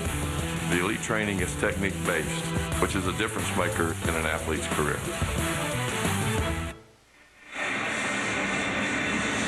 Will Grier, I'm sure, benefiting from the time spent there. I believe Jeff Rutledge, former Alabama quarterback, probably didn't hold it against the athletes going elsewhere in the SEC. Happy to develop these young student athletes to be. 7:47 left in the 15th annual U.S. Army All-American Bowl. Will on the sideline watching the quarterback for the other side. For the West team, it's Gerard Hurd, who for the time being is committed to the University of Texas. Around the left side, and there you see the speed and a first down for the West side. Ran for 146 yards in the state championship game 2 weeks ago. Picks up 13 right there. And I'll be very curious to see whether or not he sticks with his Texas commitment if the reports of Charlie Strong heading from Louisville to Texas are accurate. Obviously, they didn't run the ball very much at the quarterback position in Louisville with Teddy Bridgewater the last 3 years, although I'm sure Coach Strong is smart enough to adapt his offense to Hurd's skill set. Gerard saying he's keeping in the back of his mind UCLA, Nebraska, and Boise State if he doesn't like the fit at Texas. And I'm sure he didn't like that play there. Sacked and dropped by Dante Sawyer, who played his college football for Steve Spurrier at South Carolina. This is the second time we've seen Sawyer. Here he locks out just an inside move by Sawyer. That's the second impressive sack by Sawyer in this game. The first time was speed around the edge. That time extending those long arms and winning inside. He might be filling in for Jadeveon Clowney. And Ross, you can speak to this, the difficulty of offensive linemen in a week like this, because we've seen the offensive lines on both sides, I think, struggle a little bit with pass rush games, with speed from the other defensive front. Seems like the defense has gotten into mode quickly. Gerard Hurd likes this running around the left side thing, cutting it back. Gerard Hurd, 9-yard line. That's a gain of 45. Well, if you like the Texas Longhorns, you like what you're seeing right there. Nearly 4,000 rushing yards over the last 2 years of the high school career of Gerard Hurd. And the thing is, he's faster with the football in his hands than he is without. He only times around a 4.540, but you've got that football speed. And there's no doubt when you watch this film and the long stride of the QB out of Texas that Gerard Hurd has that football speed. Yeah, he almost stepped out of bounds, did a good job staying in bounds. And what impresses me is he was just outrunning some legit athletes right there. I mean, that is big-time speed when you're outrunning these guys. Hands it off to Royce Freeman, who will be running for Oregon the next 4 years inside the 5-yard line, down to the 3. Royce already with 1 touchdown this afternoon. That time he picks up 4. As the adjustment gets made from the high school level to the collegiate level, especially when you're talking about going to Oregon, a running back like Royce Freeman will have to make that transition where he's going to go and have to press the hole, run between the A gaps, between the B gaps, because he's not always going to be able to outrun people around the corner. Royce Freeman decided to leave Southern California from San Diego. He's going to go to Eugene. Our next declaration, we'll find out if Bryce Dixon is going to stay in Los Angeles. So we know he's going to stay if he's going to be a Bruin or if he's going to be a Trojan. Gerard Hurd picks up 1 down just inside the 1-yard line. Another tackle by Eric Smith. Eric Smith has to be one of the leading tacklers in this game. You've got to do that in the Big Ten, right? If you're a defensive back, you know there's going to be a number of teams that still run the football, that still bring power at you. Some spread option coming more into vogue within that conference, but Eric Smith is going to have to be a guy who can come up and force the edge. We've seen today that he's certainly got that ability. He announced his intention to play at Ohio State University next fall. The Buckeyes have 8 players on the field today. And the West team has its 3rd touchdown of the afternoon, 2 for Royce Freeman. This offensive line, as much as they've struggled in pass protection, the road graders, you see the pad level up front. So, I mean, I pointed out Jared Goff a little while ago where he struggled in pass protection a little bit, but look at the way number 72 for the West comes off the ball at the offensive tackle position. That allows the running lane for Royce Freeman to get into the paint. Easy to understand why a running back, one of the top backs in the country, would want to play at Oregon. #1 rushing offense in the Pac-12, top 10 in the nation. Also individually, the running backs getting drafted here recently. Kenyon Barner, Michael James, LeGarrette Blount, the reigning AFC Offensive Player of the Week. Royce Freeman hopes he is next in line in Eugene. Up next here inside the Alamo Dome, another declaration. Bryce Dixon. We know he's not going far. Is he going to be a Trojan or a Bruin? He's about to let you know. Hi, I'm Bryce Dixon. I play tight end for the West team. Find out where I'll be playing at college on NBC.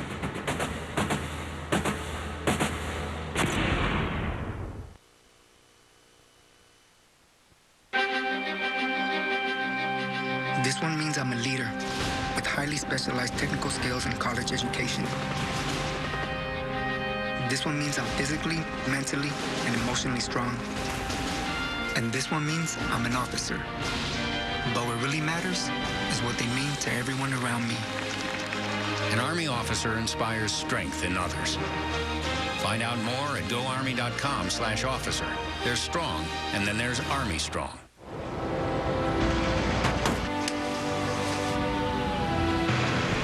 Are we there yet?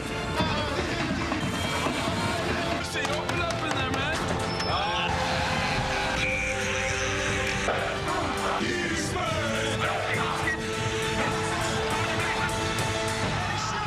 Long-distance relationships can be the hardest. To all the fans who make the game what it is, thank you from Barclays, proud sponsors of the Barclays Premier League. Every one of them had to win to get in. Tee off the new year in Hawaii at the Hyundai Tournament of Champions. Tomorrow at 3 Eastern on NBC and continuing on Golf Channel. Here's what we found out with the declaration so far. Wallace heading to Arkansas. And a wide receiver to be at Virginia. That's Jamil Kamara from Virginia Beach to Charlottesville. And Dwight Williams from Sarah High School just outside of Los Angeles, going to play for UCLA. The Buckeyes have 8 future Ohio State players after Eric Smith said he is going to Columbus. And Frank Ihannacho going to catch passes for Texas A&M. Marty Snyder has the next declaration with Bryce Dixon. And Paul, this is the one that Anthony Herron has been waiting on. The #2 tight end in the country. Bryce Dixon is going to decide where he's going to go between UCLA, Miami, and USC. Coach Adam Martin here to support him as well. Where's it going to be? Well, I'll be getting my degree and playing college ball at the University of Southern California.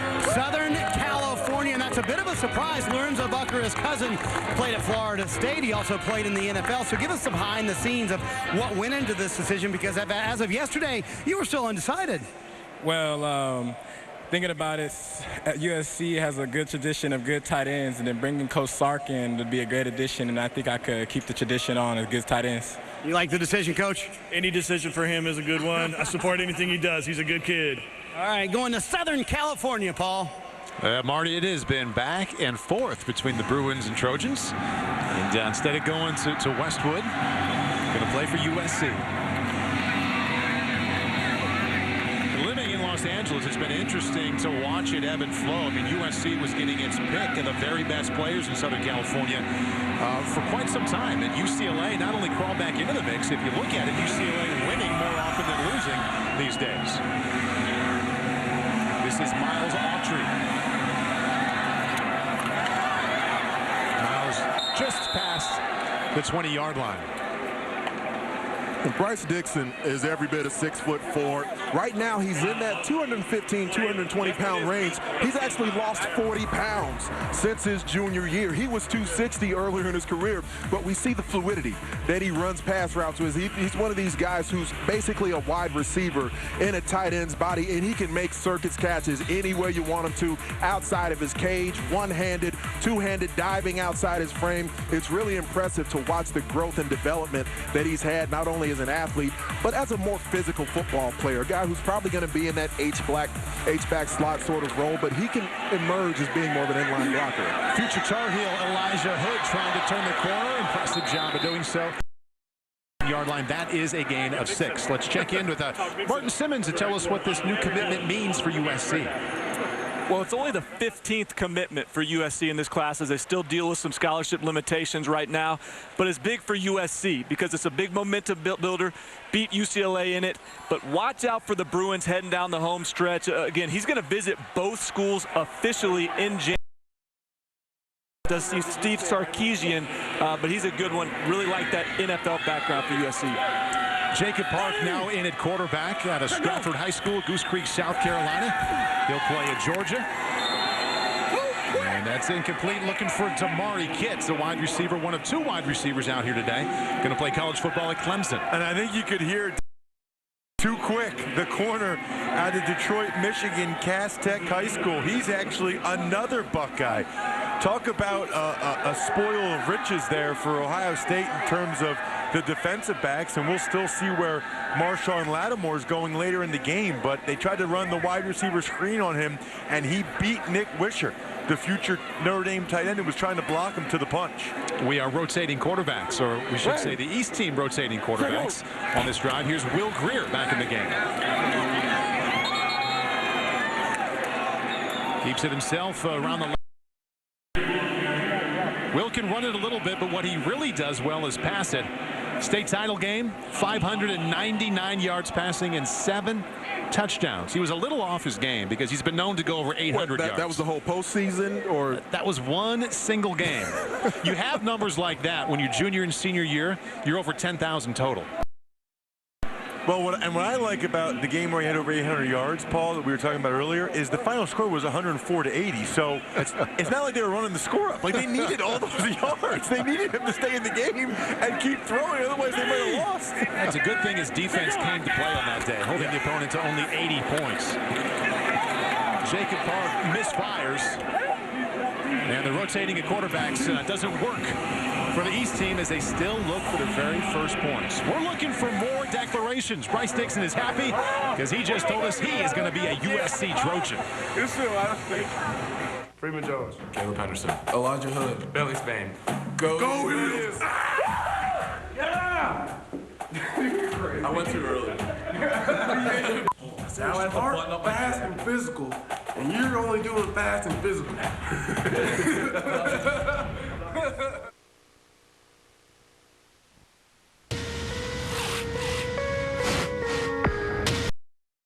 I've been playing chess since I was 9 years old. It helps me anticipate my opponent's next move.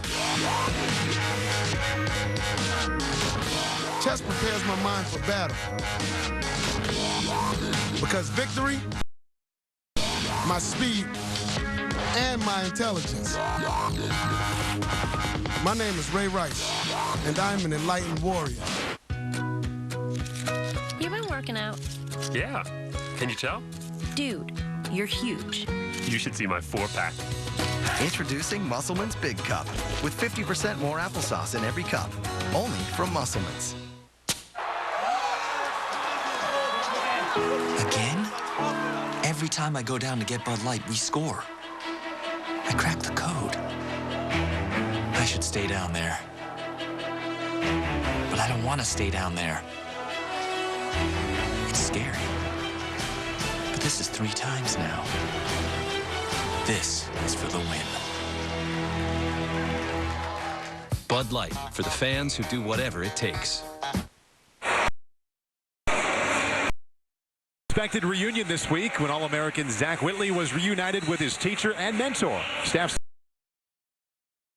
It's no accident that linebacker Zach Whitley has achieved so much in his life with mentors like Staff Sergeant Robert Statham, a broadcast journalist in the U.S. Army Reserve, in his corner. So you surprised to see me, suited up? I mean, that surprised me that they teach stuff like this there, that you can just be a cameraman. Yeah, the Army has all kinds of cool opportunities. I've been all over the world. They teach you some really cool stuff. I really appreciate that. If I didn't have football, I would go to the Army. Honestly. Best thing in the world is to represent the best Army. Last night, Alabama going to play college football at UCLA. Which I think Paul brings up a really good point, which is that nothing is official until these guys sign a letter of intent on the dotted line the first Wednesday in February. I mean, there's still about a month to go, and there could be more guys like Whitley that change their mind. That's what's turned into a huge part of the recruiting game now, is that you have to stay after these athletes even after they commit. Kyle Allen going and looking toward the end zone. It's out of bounds. His intended receiver is actually his running back, Christian McCaffrey. Father Ed was a great receiver at Stanford. He'll also go to Stanford. See if he can have the type of career his dad did. Ed McCaffrey, the solid career, if not really good career, for the Denver Broncos. It is interesting, just getting back to Whitley for a second with his decommitment from Alabama to UCLA. There are certain programs that you can tell based on this game are on the rise. UCLA, Baylor, Texas A&M. They're getting a lot more players in this game than they used to. Kyle Allen throwing in rhythm that time as the West team picks up a first down. To Bryce Dixon moments ago. He told us he's going to USC. Now he has a first down reception. It's about time they threw the football to him. He's 6'4". He's got a huge wingspan. He's a big-time playmaker. Nice to see the tight end get into the action here, too. Next declaration, we go to the defensive side of the ball. Niles Morgan going to tell you where he's going. That's coming up at the top of the fourth quarter. Going to be between Notre Dame, Vandy, and Ole Miss. Kyle Allen to the end zone. That was a nice throw. And I had a show. Had a shot. And that's really his skill set, delivering that football up top the way Kyle Allen did. And again, pretty accurate pass, throwing it away from the defender where his offensive player is the only one with a shot at it. At 6'6", Hanicho went up, tried to run under the football as opposed to maybe turning those shoulders and trying to high point it. And they're going to get a chance to perfect that as they're both going to play at Texas A&M. A lot of time to work on that route. Go. Second down 10. Kyle Allen chasing the ball, doesn't get it, still squirting around, and the East squad has it. Off and running, the future Ohio State Buckeye, Jalen Holmes. Touchdown, East team.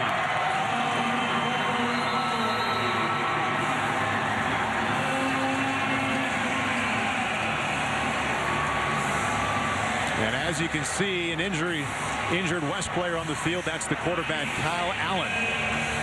Now being helped up. And good to see him walking off the field. Another somewhat errant snap. As you mentioned earlier, Ross, that QB center exchange, very difficult to get down in a game like this and be precise with it. It's good to see Kyle Allen walk off, though, and his coach smiling at him. The last thing you want to see in a game like this, obviously, is any sort of injury. I mean, he's reporting to College Station on Tuesday, and he wants to compete in spring ball. He looks like he's okay over there. Also nice to see for the East squad that they had an opportunity to get on the board there. The defensive end, Jalen Holmes, flashing some athleticism out in space.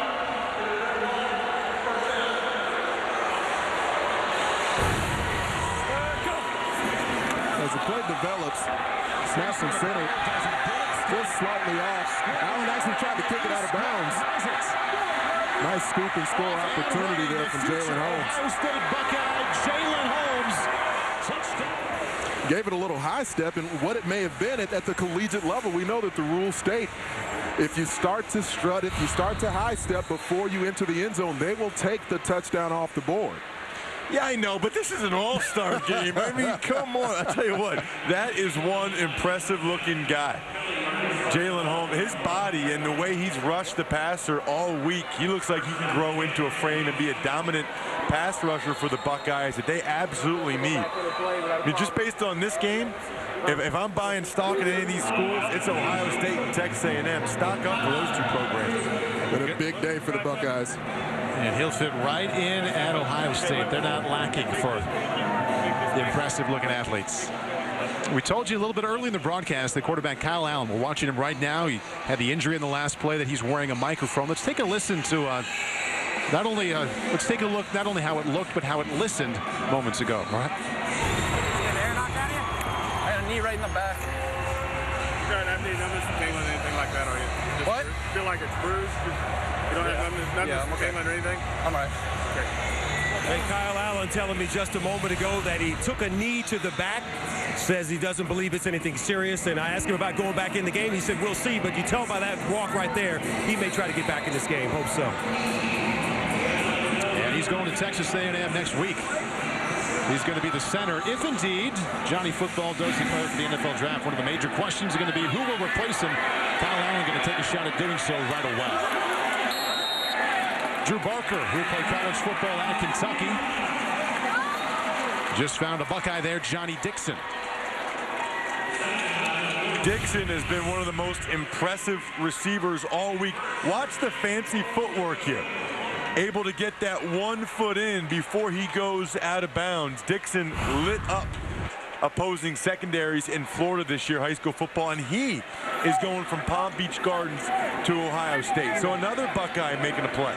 Musical chair quarterback continues for the East squad, Jacob Park. He is the quarterback and getting down near the end zone. Number 21 is Nick Chubb, Georgia Bulldog to be, along with Sony Michel. Will also be with him in Athens, and he was with him in the backfield on that play. This is Nick Chubb territory down here. Earlier in the week when we had the skills challenge, Nick Chubb was the guy that everyone wanted to get involved in the tug of war contest because he got over a 600-pound squat. But Chubb leaves the field. And Drew Barker is back in at quarterback. Play stop once again. We have a timeout called by the West team. Well, the West had too many guys on the field, so they had to call timeout. Otherwise, they would have gotten the penalty. And the quarterback is actually Will Greer.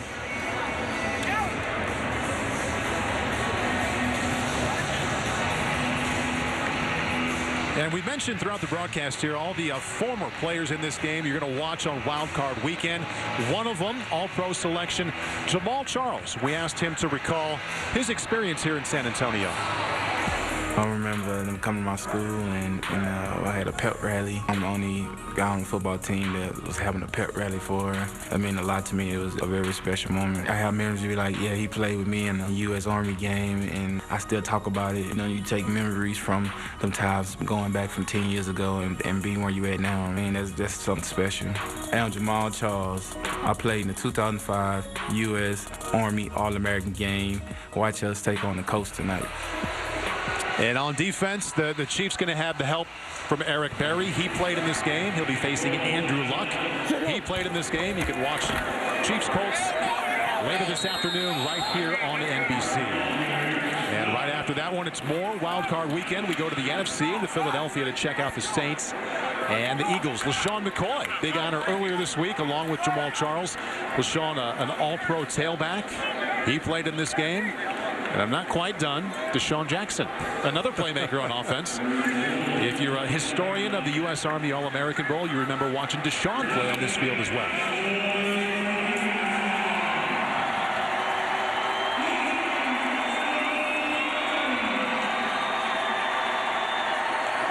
East team looking to capitalize on the fumble recovery by Jalen Holmes that brought him this close.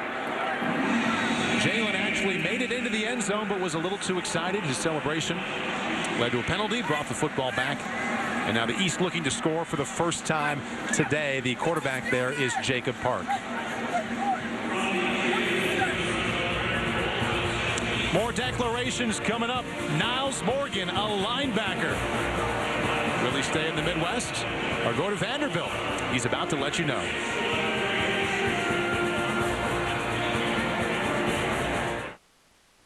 Final minutes of the 90. There'll be time added on. Seconds tick on. Probably the final chance. The whistle goes to the bell.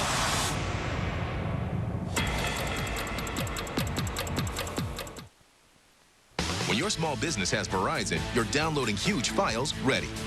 3-hour conference call ready. Your small business ready. Switch to Verizon with consistently fast internet and reliable phone with 99.9% network reliability starting at $69.99 a month with a 2-year price guarantee. Call now to get a firm price quote of your total monthly charges in writing up front. Call 1-866-SOLUTIONS to sign up now. Speed and reliability that makes you small business ready. That's powerful.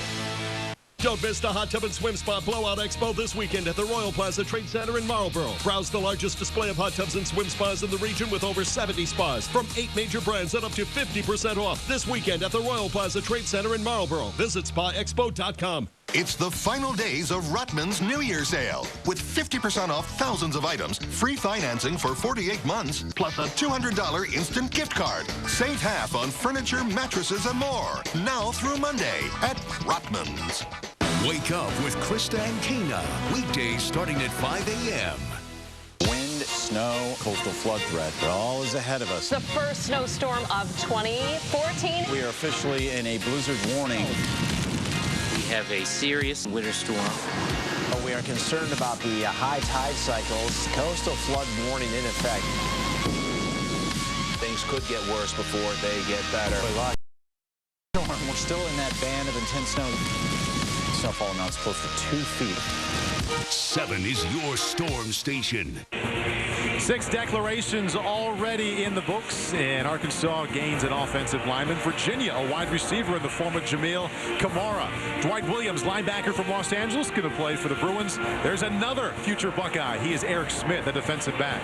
Frank Ihanicho, going to play wide receiver at Texas A&M. Tight end, he'll also catch passes. That's Bryce Dixon, going to USC, is the Los Angeles native. We have 3 more declarations to go, starting out with Niles Morgan. Here's Lewis Johnson. All right, a big linebacker out of Creek Mooney High School in Chicago, Illinois, just outside Chicago, as a matter of fact, here with a lot of family members, mom, dad, auntie, grandmother, everybody came into town for this big moment. And so, Niles, you have been sought after around the country. You've got it down to 3 hats, and in front of us we have Vanderbilt, Notre Dame, and Ole Miss. And so after a big day where you've got 8 tackles so far, the world awaits your decision. Where will you play your college football? First of all, it's been a humbling and blessed experience, you know, a great journey, but today is going to end with me committing to University of Notre Dame. The Fighting Irish.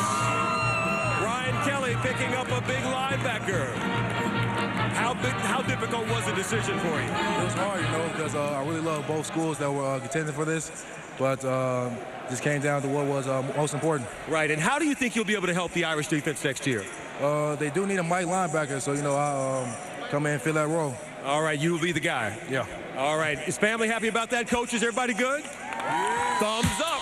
Thumbs up, Paul. And Niles Morgan going to make the short drive from Chicagoland to South Bend.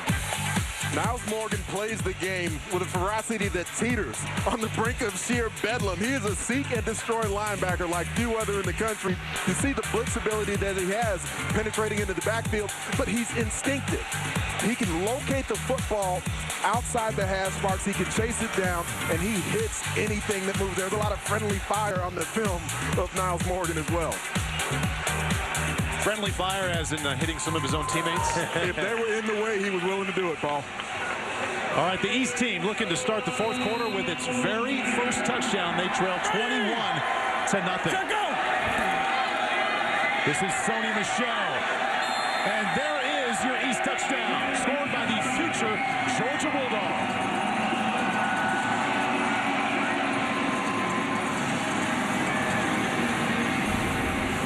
Just like Joe Mixon did, you see Michel throw the ball up into the crowd. I like the fact that he got a block from Elijah Hood. There's no fullbacks in this game, so you'll see number 34, Hood. He'll come out and kick out Dwight Williams. Michel turned it up right behind the block of big left tackle Quentin Nelson to get the East on the board. And Georgia Bulldog fans know very well what they just saw. They hope to see much more of that the next 4 years. Jacob Park, the quarterback, who will play in Athens, handing off to Sony Michel for a touchdown.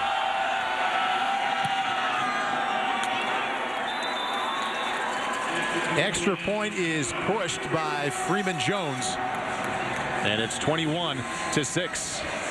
So Niles Morgan going to play linebacker. He says Mike linebacker for Notre Dame. And Barton, what does that mean for the Irish?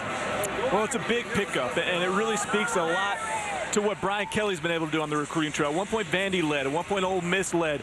But Brian Kelly really honed in on Niles Morgan late in the game, really made him a priority and showed that Notre Dame brand still means something, still sells. No defensive coordinator, doesn't matter. Chuck Martin took off. Brian Kelly still came in and made this kid a priority, and I think he's a kid that can really help that Notre Dame defense. And there are 3 more future Irish playing in this game. And really no surprise, no matter what kind of season Notre Dame had. Like last year, they were a step away from the national championship. This season took a small step back. They're always going to recruit well. They're always going to have players on this type of field. Right, and Niles Morgan was one of the more impressive guys we spoke with yesterday. He talked about how important academics were, and he talked about the alumni network, and that was really ultimately what sold him on Notre Dame. But as you can tell, with Vanderbilt being his second choice, that academics were a top priority for Morgan. It's almost an upset in a way, because even his cousin, Laquan Treadwell, was the top wide receiver in the country last year. Former teammate at Creek Monee of Niles Morgan. Treadwell is now at Ole Miss, and we know the recruiting job Ole Miss did last year. So there was a lot of rumblings that maybe Niles Morgan would go to Ole Miss, but Notre Dame able to hone in, even though they don't have either coordinator on staff right now. And that's because Bob Diaco took the head coaching job. Now UConn, congratulations. Onside kick. And getting his big paws on it, the future Oklahoma Sooner wide receiver, Mark Andrews. First onside kick of the day. East team trying to steal possession if they can. A really not bad execution there. Ball first kicks at about the 10-yard mark. A bit of a scramble there, trying to get the recovery. It's definitely not something they've worked on much in practice. Now, you're not allowed to kick an onside kick until the 4th quarter, but I like the fact that East is going for it. Smart move by the West, though, to have Mark Andrews on the second line there, able to secure the football. Future Oklahoma Sooner, Mark Andrews. Former teammate of Kyle Allen, with their high school careers being over. And the quarterback on his way to Kentucky, that's Drew Barker. And he was thinking one thing, Frank Ihanicho was thinking another, and the result, an incompletion to bring up 2nd down 10.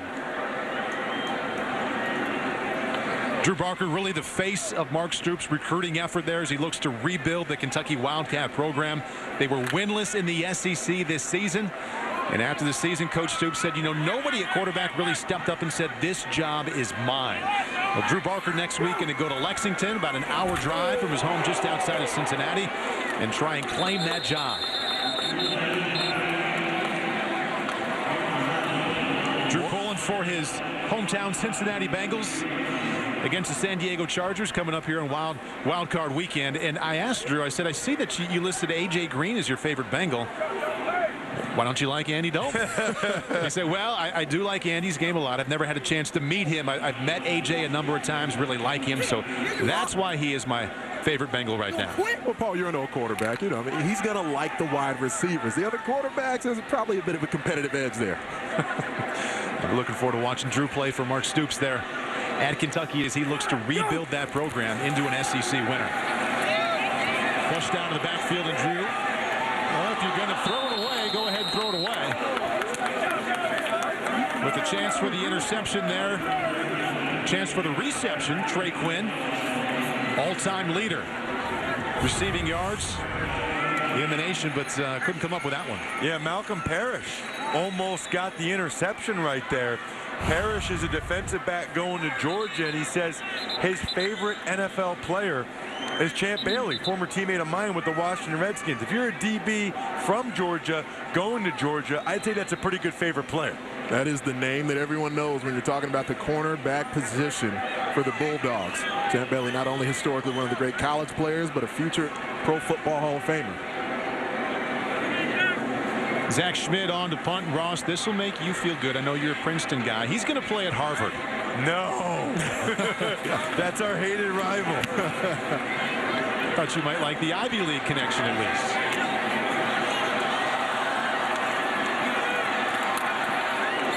And that's Chris Lammons returning for the east side.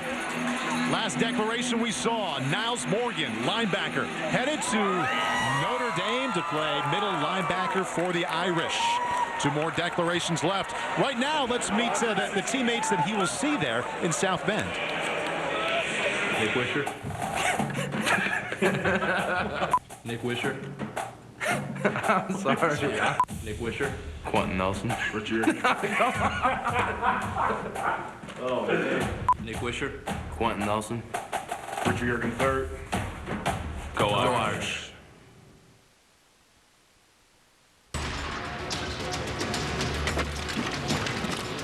When he first joined the Army, I was very nervous. We didn't know what they would have him doing. But Bobby always had a plan. With unmatched training in over 150 careers beyond the battlefield, there are over 150 surprising ways to become Army strong. Talk to your son or daughter about opportunities in the Army. Ask me about my pro football dreams. Ask me about my college days. Ask me about my inspirations. Ask me about my baseball career. But like anyone, I've got all kinds of dreams. Ask me, and I'll tell you all about them. And I will do it for you. Call Star Dreams to download the app.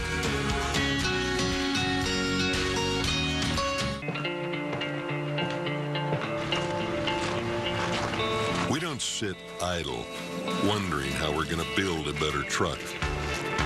We get out there and walk a mile, thousands of miles, in the footsteps of the guys we build trucks for. The groundbreaking Ram Heavy Duty with 30,000 pounds of towing and 850 pound-feet of torque.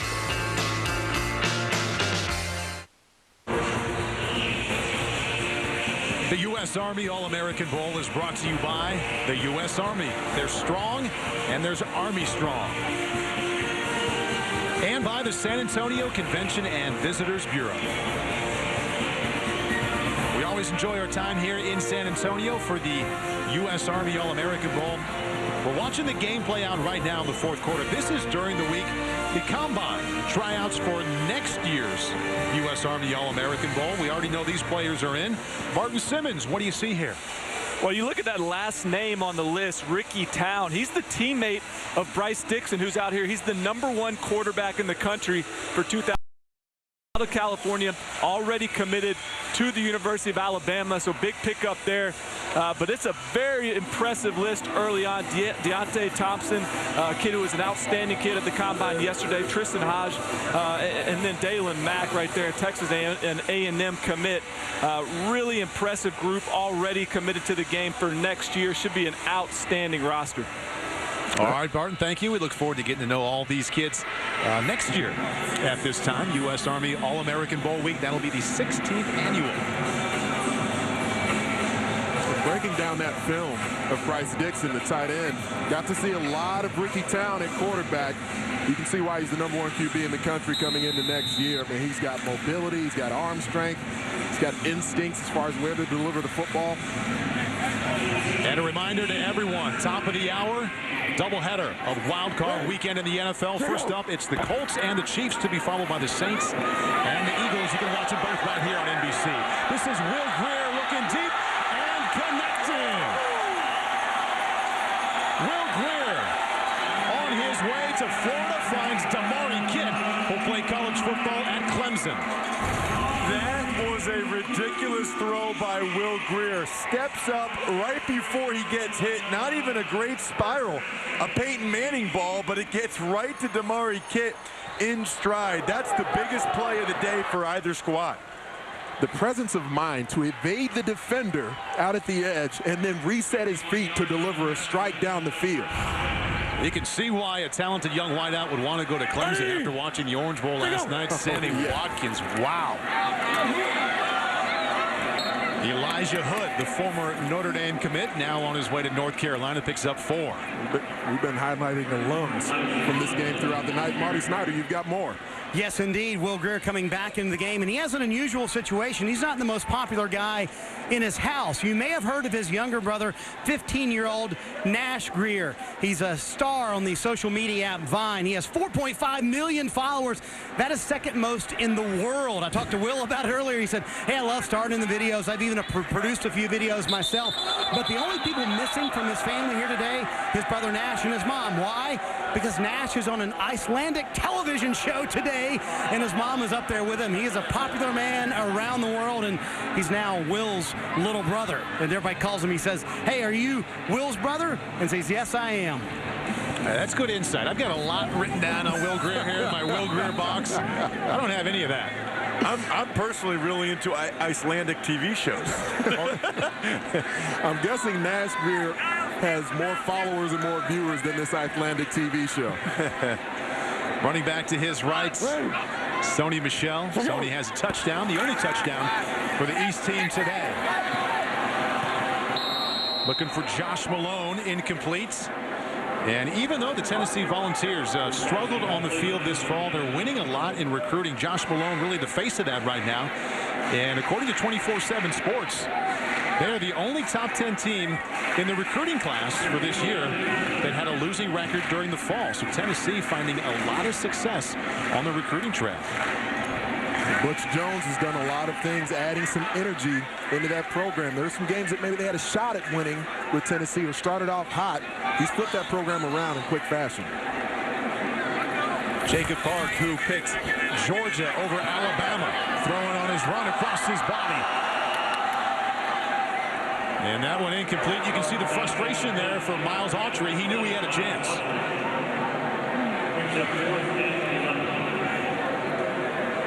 That's the second time we've seen Jacob Park one-hop a pass on the move. And it can't be easy when you're rotating play-by-play. You see Park coming off. Will Greer comes back in for a big fourth down here if the East squad wants to try to cut this to one score.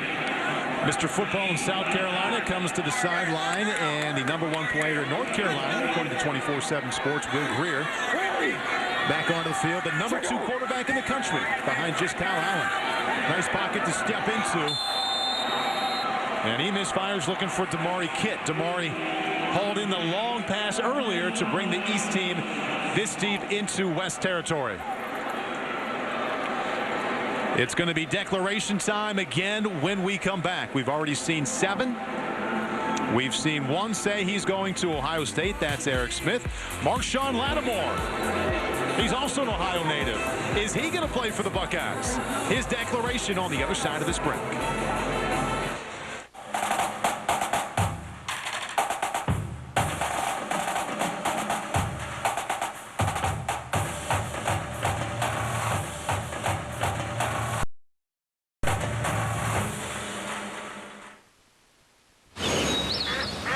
The sounds of the Riverwalk, the gentle lapping of the water, the playful chirps of the birds,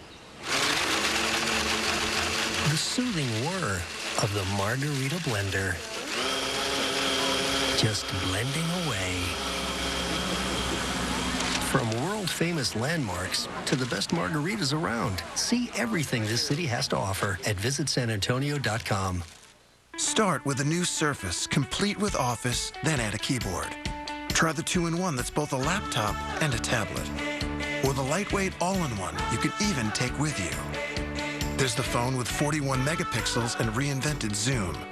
And the 8-inch Windows tablet with up to 14 hours of battery life. All of these amazing devices come with the same incredible experience.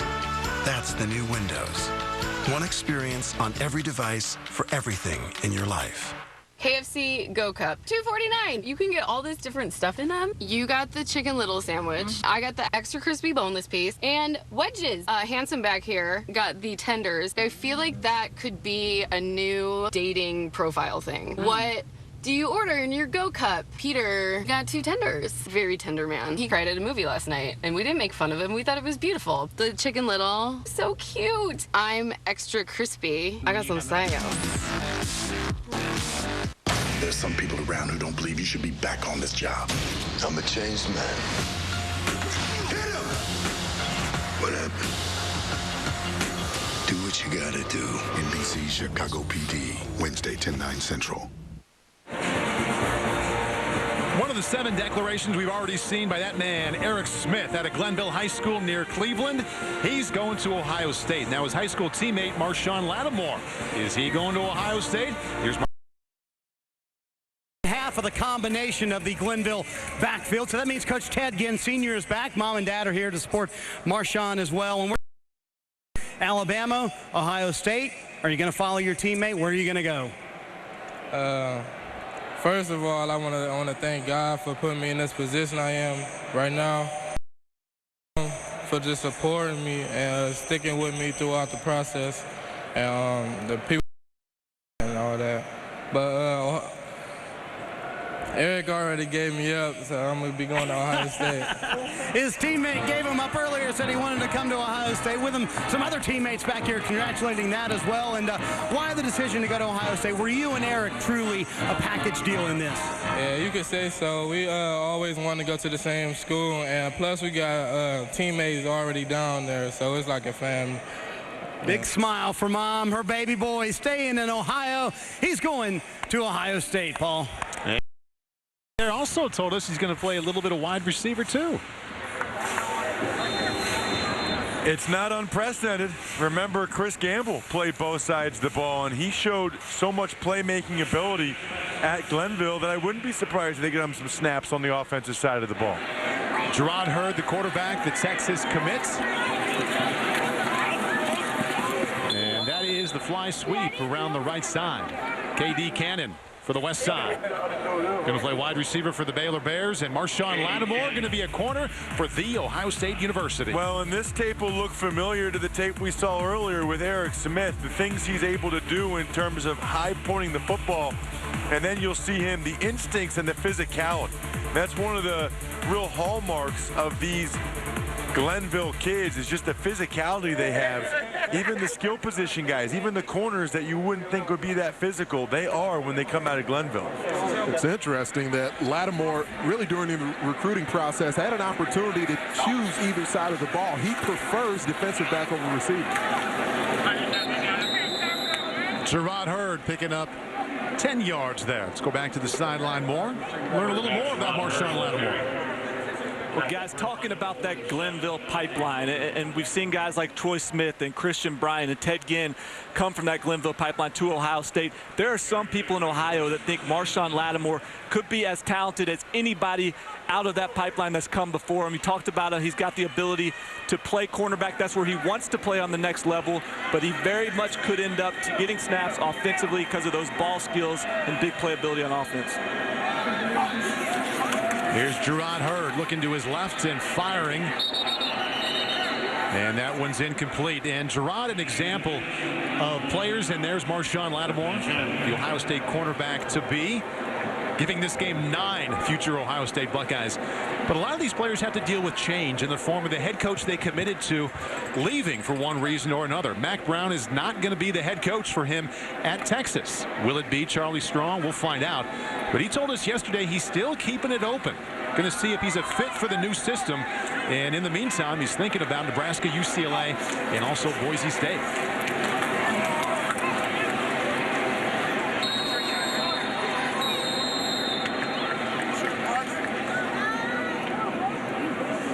And up the middle for the West squad, that is Royce Freeman out of San Diego, who will be an Oregon Duck next fall. Here are the players who are declared already today.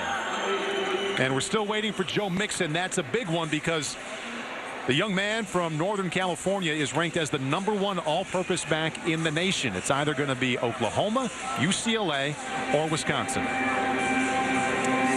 And for a lot of these guys, I think, you look at the consensus and people have an idea of where they might be going. Joe Mixon, people are all over the board. I mean, most people think UCLA, some think Oklahoma.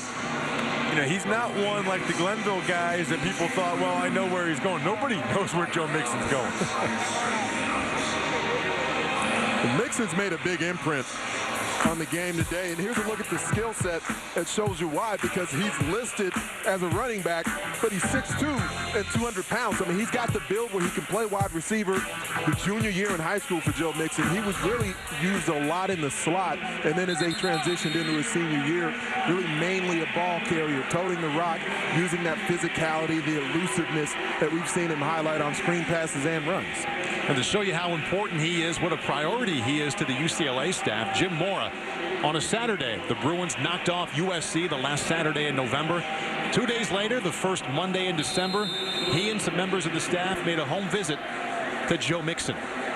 We'll see if that home visit going to pay off here. Joe Mixon will tell all of us where he will attend college here later in the fourth quarter. Gerard Hurd standing in a little bit too long and going down. And guess who? It was Dante Sawyer yet again, his third sack of the game. He's going to come from the bottom of your screen, the left side. You'll see him coming around, another inside move. And this time, he's able to take down Hurd. Sawyer making a name for himself today. It's interesting. We talk about the effect that a Johnny Manziel has for Texas A&M and the offensive side of the football. But you look at Jadeveon Clowney and how he's really put that South Carolina defensive front on the national stage. They're going to have at least 2 first-round picks coming off that defensive front in this year's NFL draft. And Dante Sawyer, he's been able to gravitate towards that. And the East team trailing 21-6. Time running out to get back into this one. That's Sony Michel, Chris Lamons. Bringing it back, we have one declaration left. Earlier this month, Joe Mixon told us the 3 schools in the running for his running skills: UCLA, Oklahoma, and Wisconsin. He's going to pick one of those 3 on the other side of this break. I'm Joe Mixon, running back for the West. Find out where I will be playing college ball live on NBC.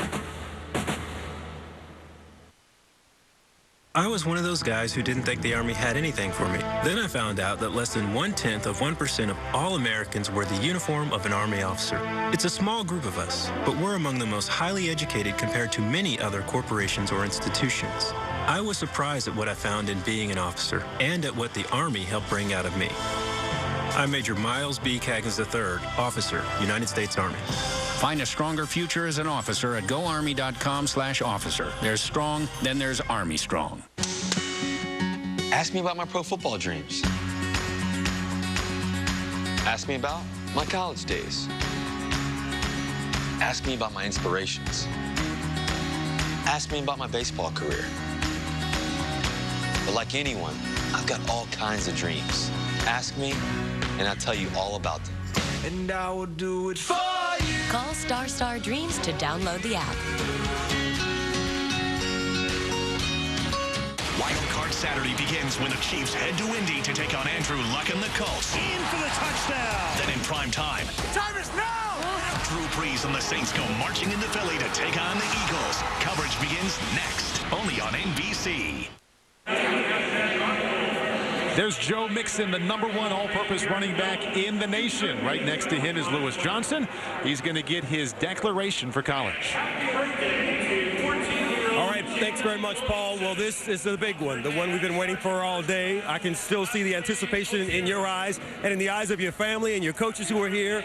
Over 1,700 yards, 28 touchdowns, 50 offers down to 4 hats. Yes, so now we have Oklahoma, Wisconsin, UCLA, and also a Cal Bears hat.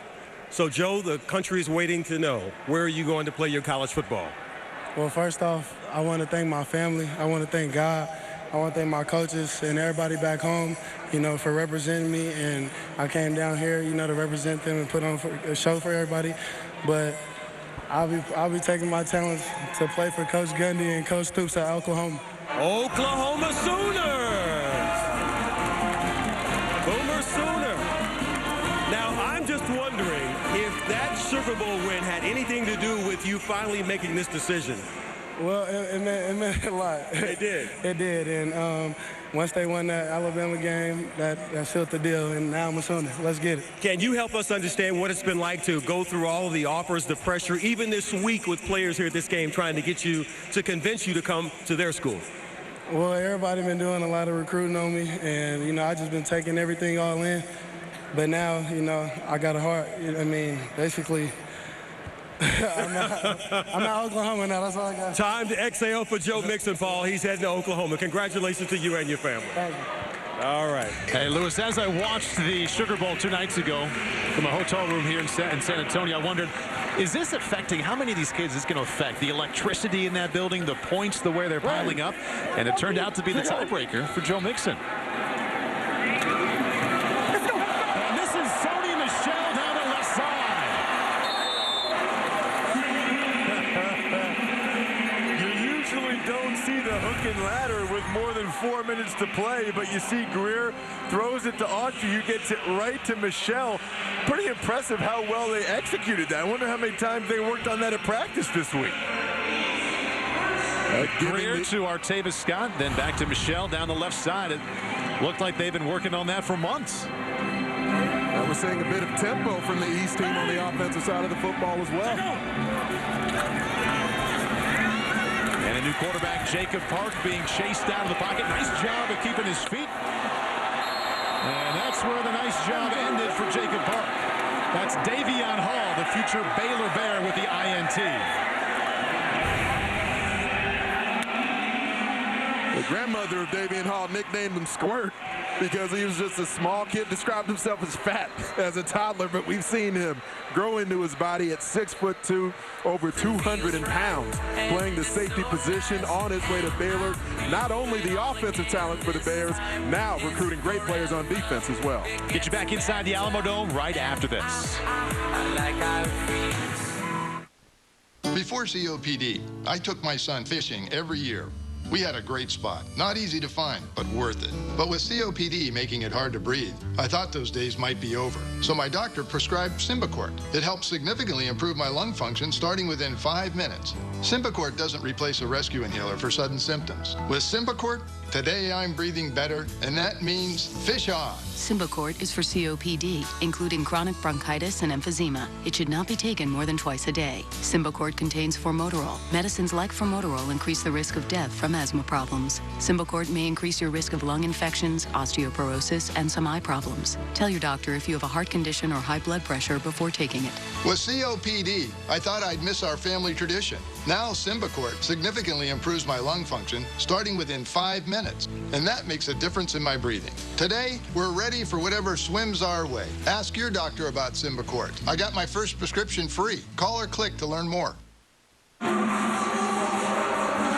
Yeah, we just saw the 9th and final declaration. It was a big one. The #1 all-purpose running back in the nation. Basically could have gone anywhere. Joe Mixon said, I'm going to play for Bob Stoops at Oklahoma, wearing the hats and also the smile. We've seen Adrian Peterson on the air with just some clips of him talking about his experience in the U.S. Army All-American Bowl. I'd say the skill set of Joe Mixon in that same mold. And off the left side, that's Nate Starks. For more on Joe Mixon and what his commitment to Oklahoma means, here's Barton Simmons. Well, guys, you heard Joe Mixon talk about that Sugar Bowl shine, how excited he was about that win over Alabama. Well, all UCLA heard is that shine may wear off here in a couple weeks. We're going to keep on chasing him. So don't expect anyone to slow down on Joe Mixon. His phone's still going to get blown up. But he is an outstanding get for Cale Gundy, Bob Stoops at Oklahoma because of his versatility. You saw him in the screen game earlier today, and he's great as a pass catcher outside of the pocket. Really athletic, versatile prospect. Some of the very energetic coaches on that OU staff. You mentioned Cale Gundy, Jerry Montgomery, people who are going to have to, as Barton mentions there, stay after Joe Mixon just because of the modern day in recruiting right now, where until you get to, as you mentioned, Ross, signing day with it inked. Right, and what adds even more intrigue to it is over the last couple of days, there's been a lot of speculation of teams like the Cleveland Browns and the Detroit Lions in the National Football League having interest in Oklahoma head coach Bob Stoops. And reportedly, for the first time since he's been at the helm of the Sooners, Stoops has been reciprocating some of that interest. So there's a lot that still has to play out before that first Wednesday in February. And Joe told us yesterday one of the many things he liked about Oklahoma, the continuity on the staff. And I went back and looked. Bob Stoops just finished his 15th season. And that's a big man with a football. Bryce Dixon told us earlier that he's going to USC as opposed to UCLA. catches it on the right side, sprints across the left side of the field to pick up 32. We've seen how Steve Sarkisian has used the tight end position over the last few years as a head coach at Washington. Bryce Dixon has that same type of skill set. We see now not only the ability to catch the football away from his cage, but the run after catch that you need in a big play guy. Joe Mixon all smiles. Watching his teammates sprint across the field. Outside zone over here. Kyle Allen, the quarterback, liked it as well. The top-ranked quarterback in the nation on his way to Texas A&M. And the open receiver. That's K.D. Cannon. Before he plays for Baylor in Waco, getting it done this afternoon in San Antonio. Well, out of any, Kyle Allen has been so impressive. I mean, here they're up by 15 points with a minute and a half to go, and he's still slinging it down there, down the sideline to K.D. Cannon.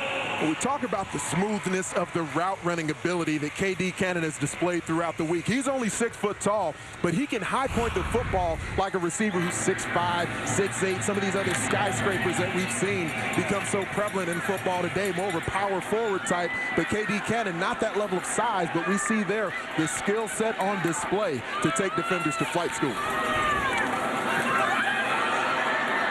And the West team looking to score once again. That's Royce Freeman.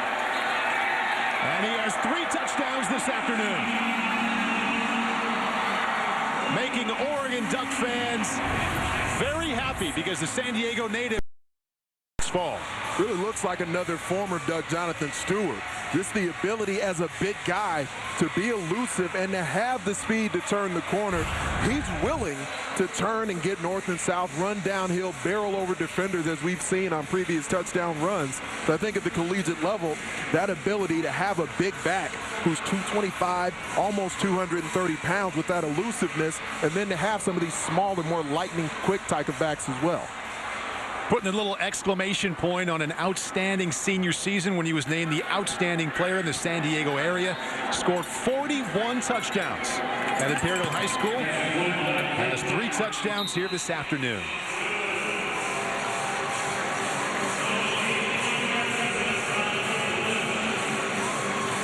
And all 4 of the West touchdowns coming on the ground.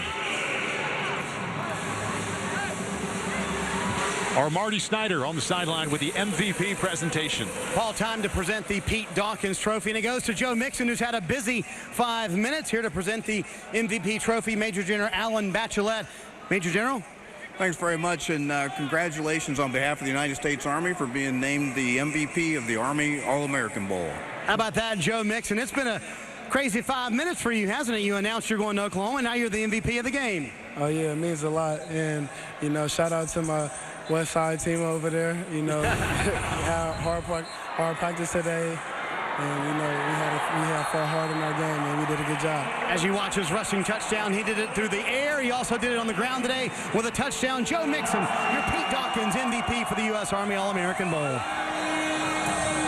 right, as Marty mentioned, a big 5 minutes. Earlier in the 4th quarter, announced that he selected Oklahoma over UCLA and Wisconsin. And now carrying the MVP trophy. Royce Freeman might tap him on the shoulder and say, what about my 3 touchdowns? Yeah. Or Kyle Allen, I think, might want a piece of that Pete Dawkins trophy as well. An embarrassment of riches on the offensive side of the football for the West squad. And Kyle Allen's the top-ranked quarterback in the nation, according to 24/7 Sports. And this is Sony Michel, the running back, one of 2 running backs in this game who will play at Georgia. But Kyle Allen started this game 8 for 8. Cooled off a little bit, but showed off his talent before he heads to College Station next week. Joe Mixon from Northern California going to get comfortable with the transportation down to Norman, Oklahoma. Said the deciding factor to become a Sooner, the way the team played in the Sugar Bowl on Thursday night.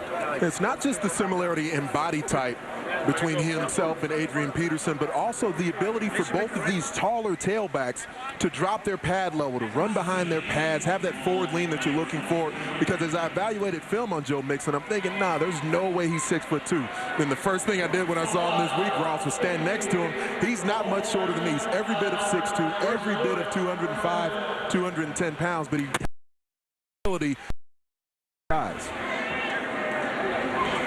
Yeah, the thing I think is just crazy, but he told us that Thursday night's game, as Paul had mentioned, had a big impact on him. You know, the night in the Sugar Bowl. You know, I mean, it's amazing the different factors that come into play leading up to training day.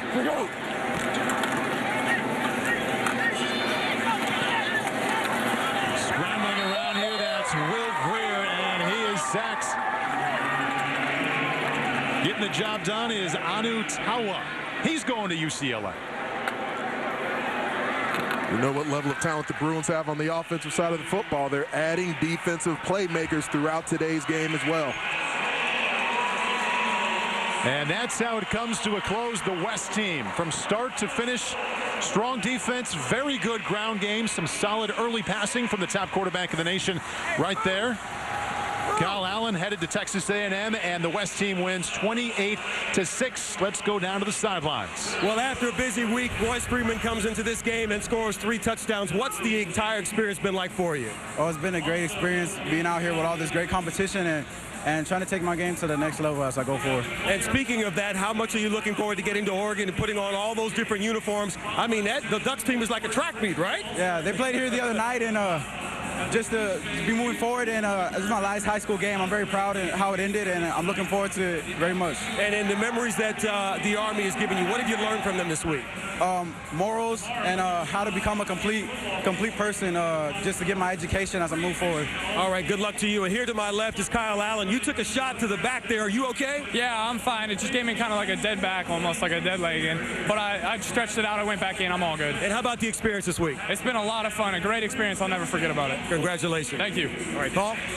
Thank you very much. And Kyle Allen next week is going to head to Texas A&M to begin his college career. We'll see if he wins the job and the right to replace Johnny Manziel if Johnny Football indeed declares for the NFL draft. Ross and Anthony, final thoughts here. Well, I just think it's cool to see the guys down the field. They all make friendships, really lifelong friendships that last at the next level and even into the NFL. And just the respect that all these kids that are on high have showed to the military guys all week as well. This game is always an outstanding experience, and what I notice year after year is that it seems like the players get bigger, faster, stronger. It never ends, the increase in athleticism. But a game like this, not only focusing on the athlete, but the all-around person and this experience in interacting with our Army. The 15th annual U.S. Army All-American Bowl in the books. We saw 9 declarations today. The last one by that man right there, perhaps the most anticipated. The top all-purpose running back in the nation, Joe Mixon from Northern California, selected the Oklahoma Sooners. Loved what he saw in the Sugar Bowl on Thursday night. Our final score here inside the Alamo Dome, 28-6. The West team wins behind a very strong ground game. 3 rushing touchdowns from Royce Freeman, who will play his college football at Oregon. For all of us here at NBC Sports, thank you for watching the U.S. Army All-American Bowl. Stay with us next, a doubleheader of Wild Card Weekend. Chiefs and the Colts, then it's the Saints and the Eagles. Bob Costas and Dan Patrick host Football Night in America next.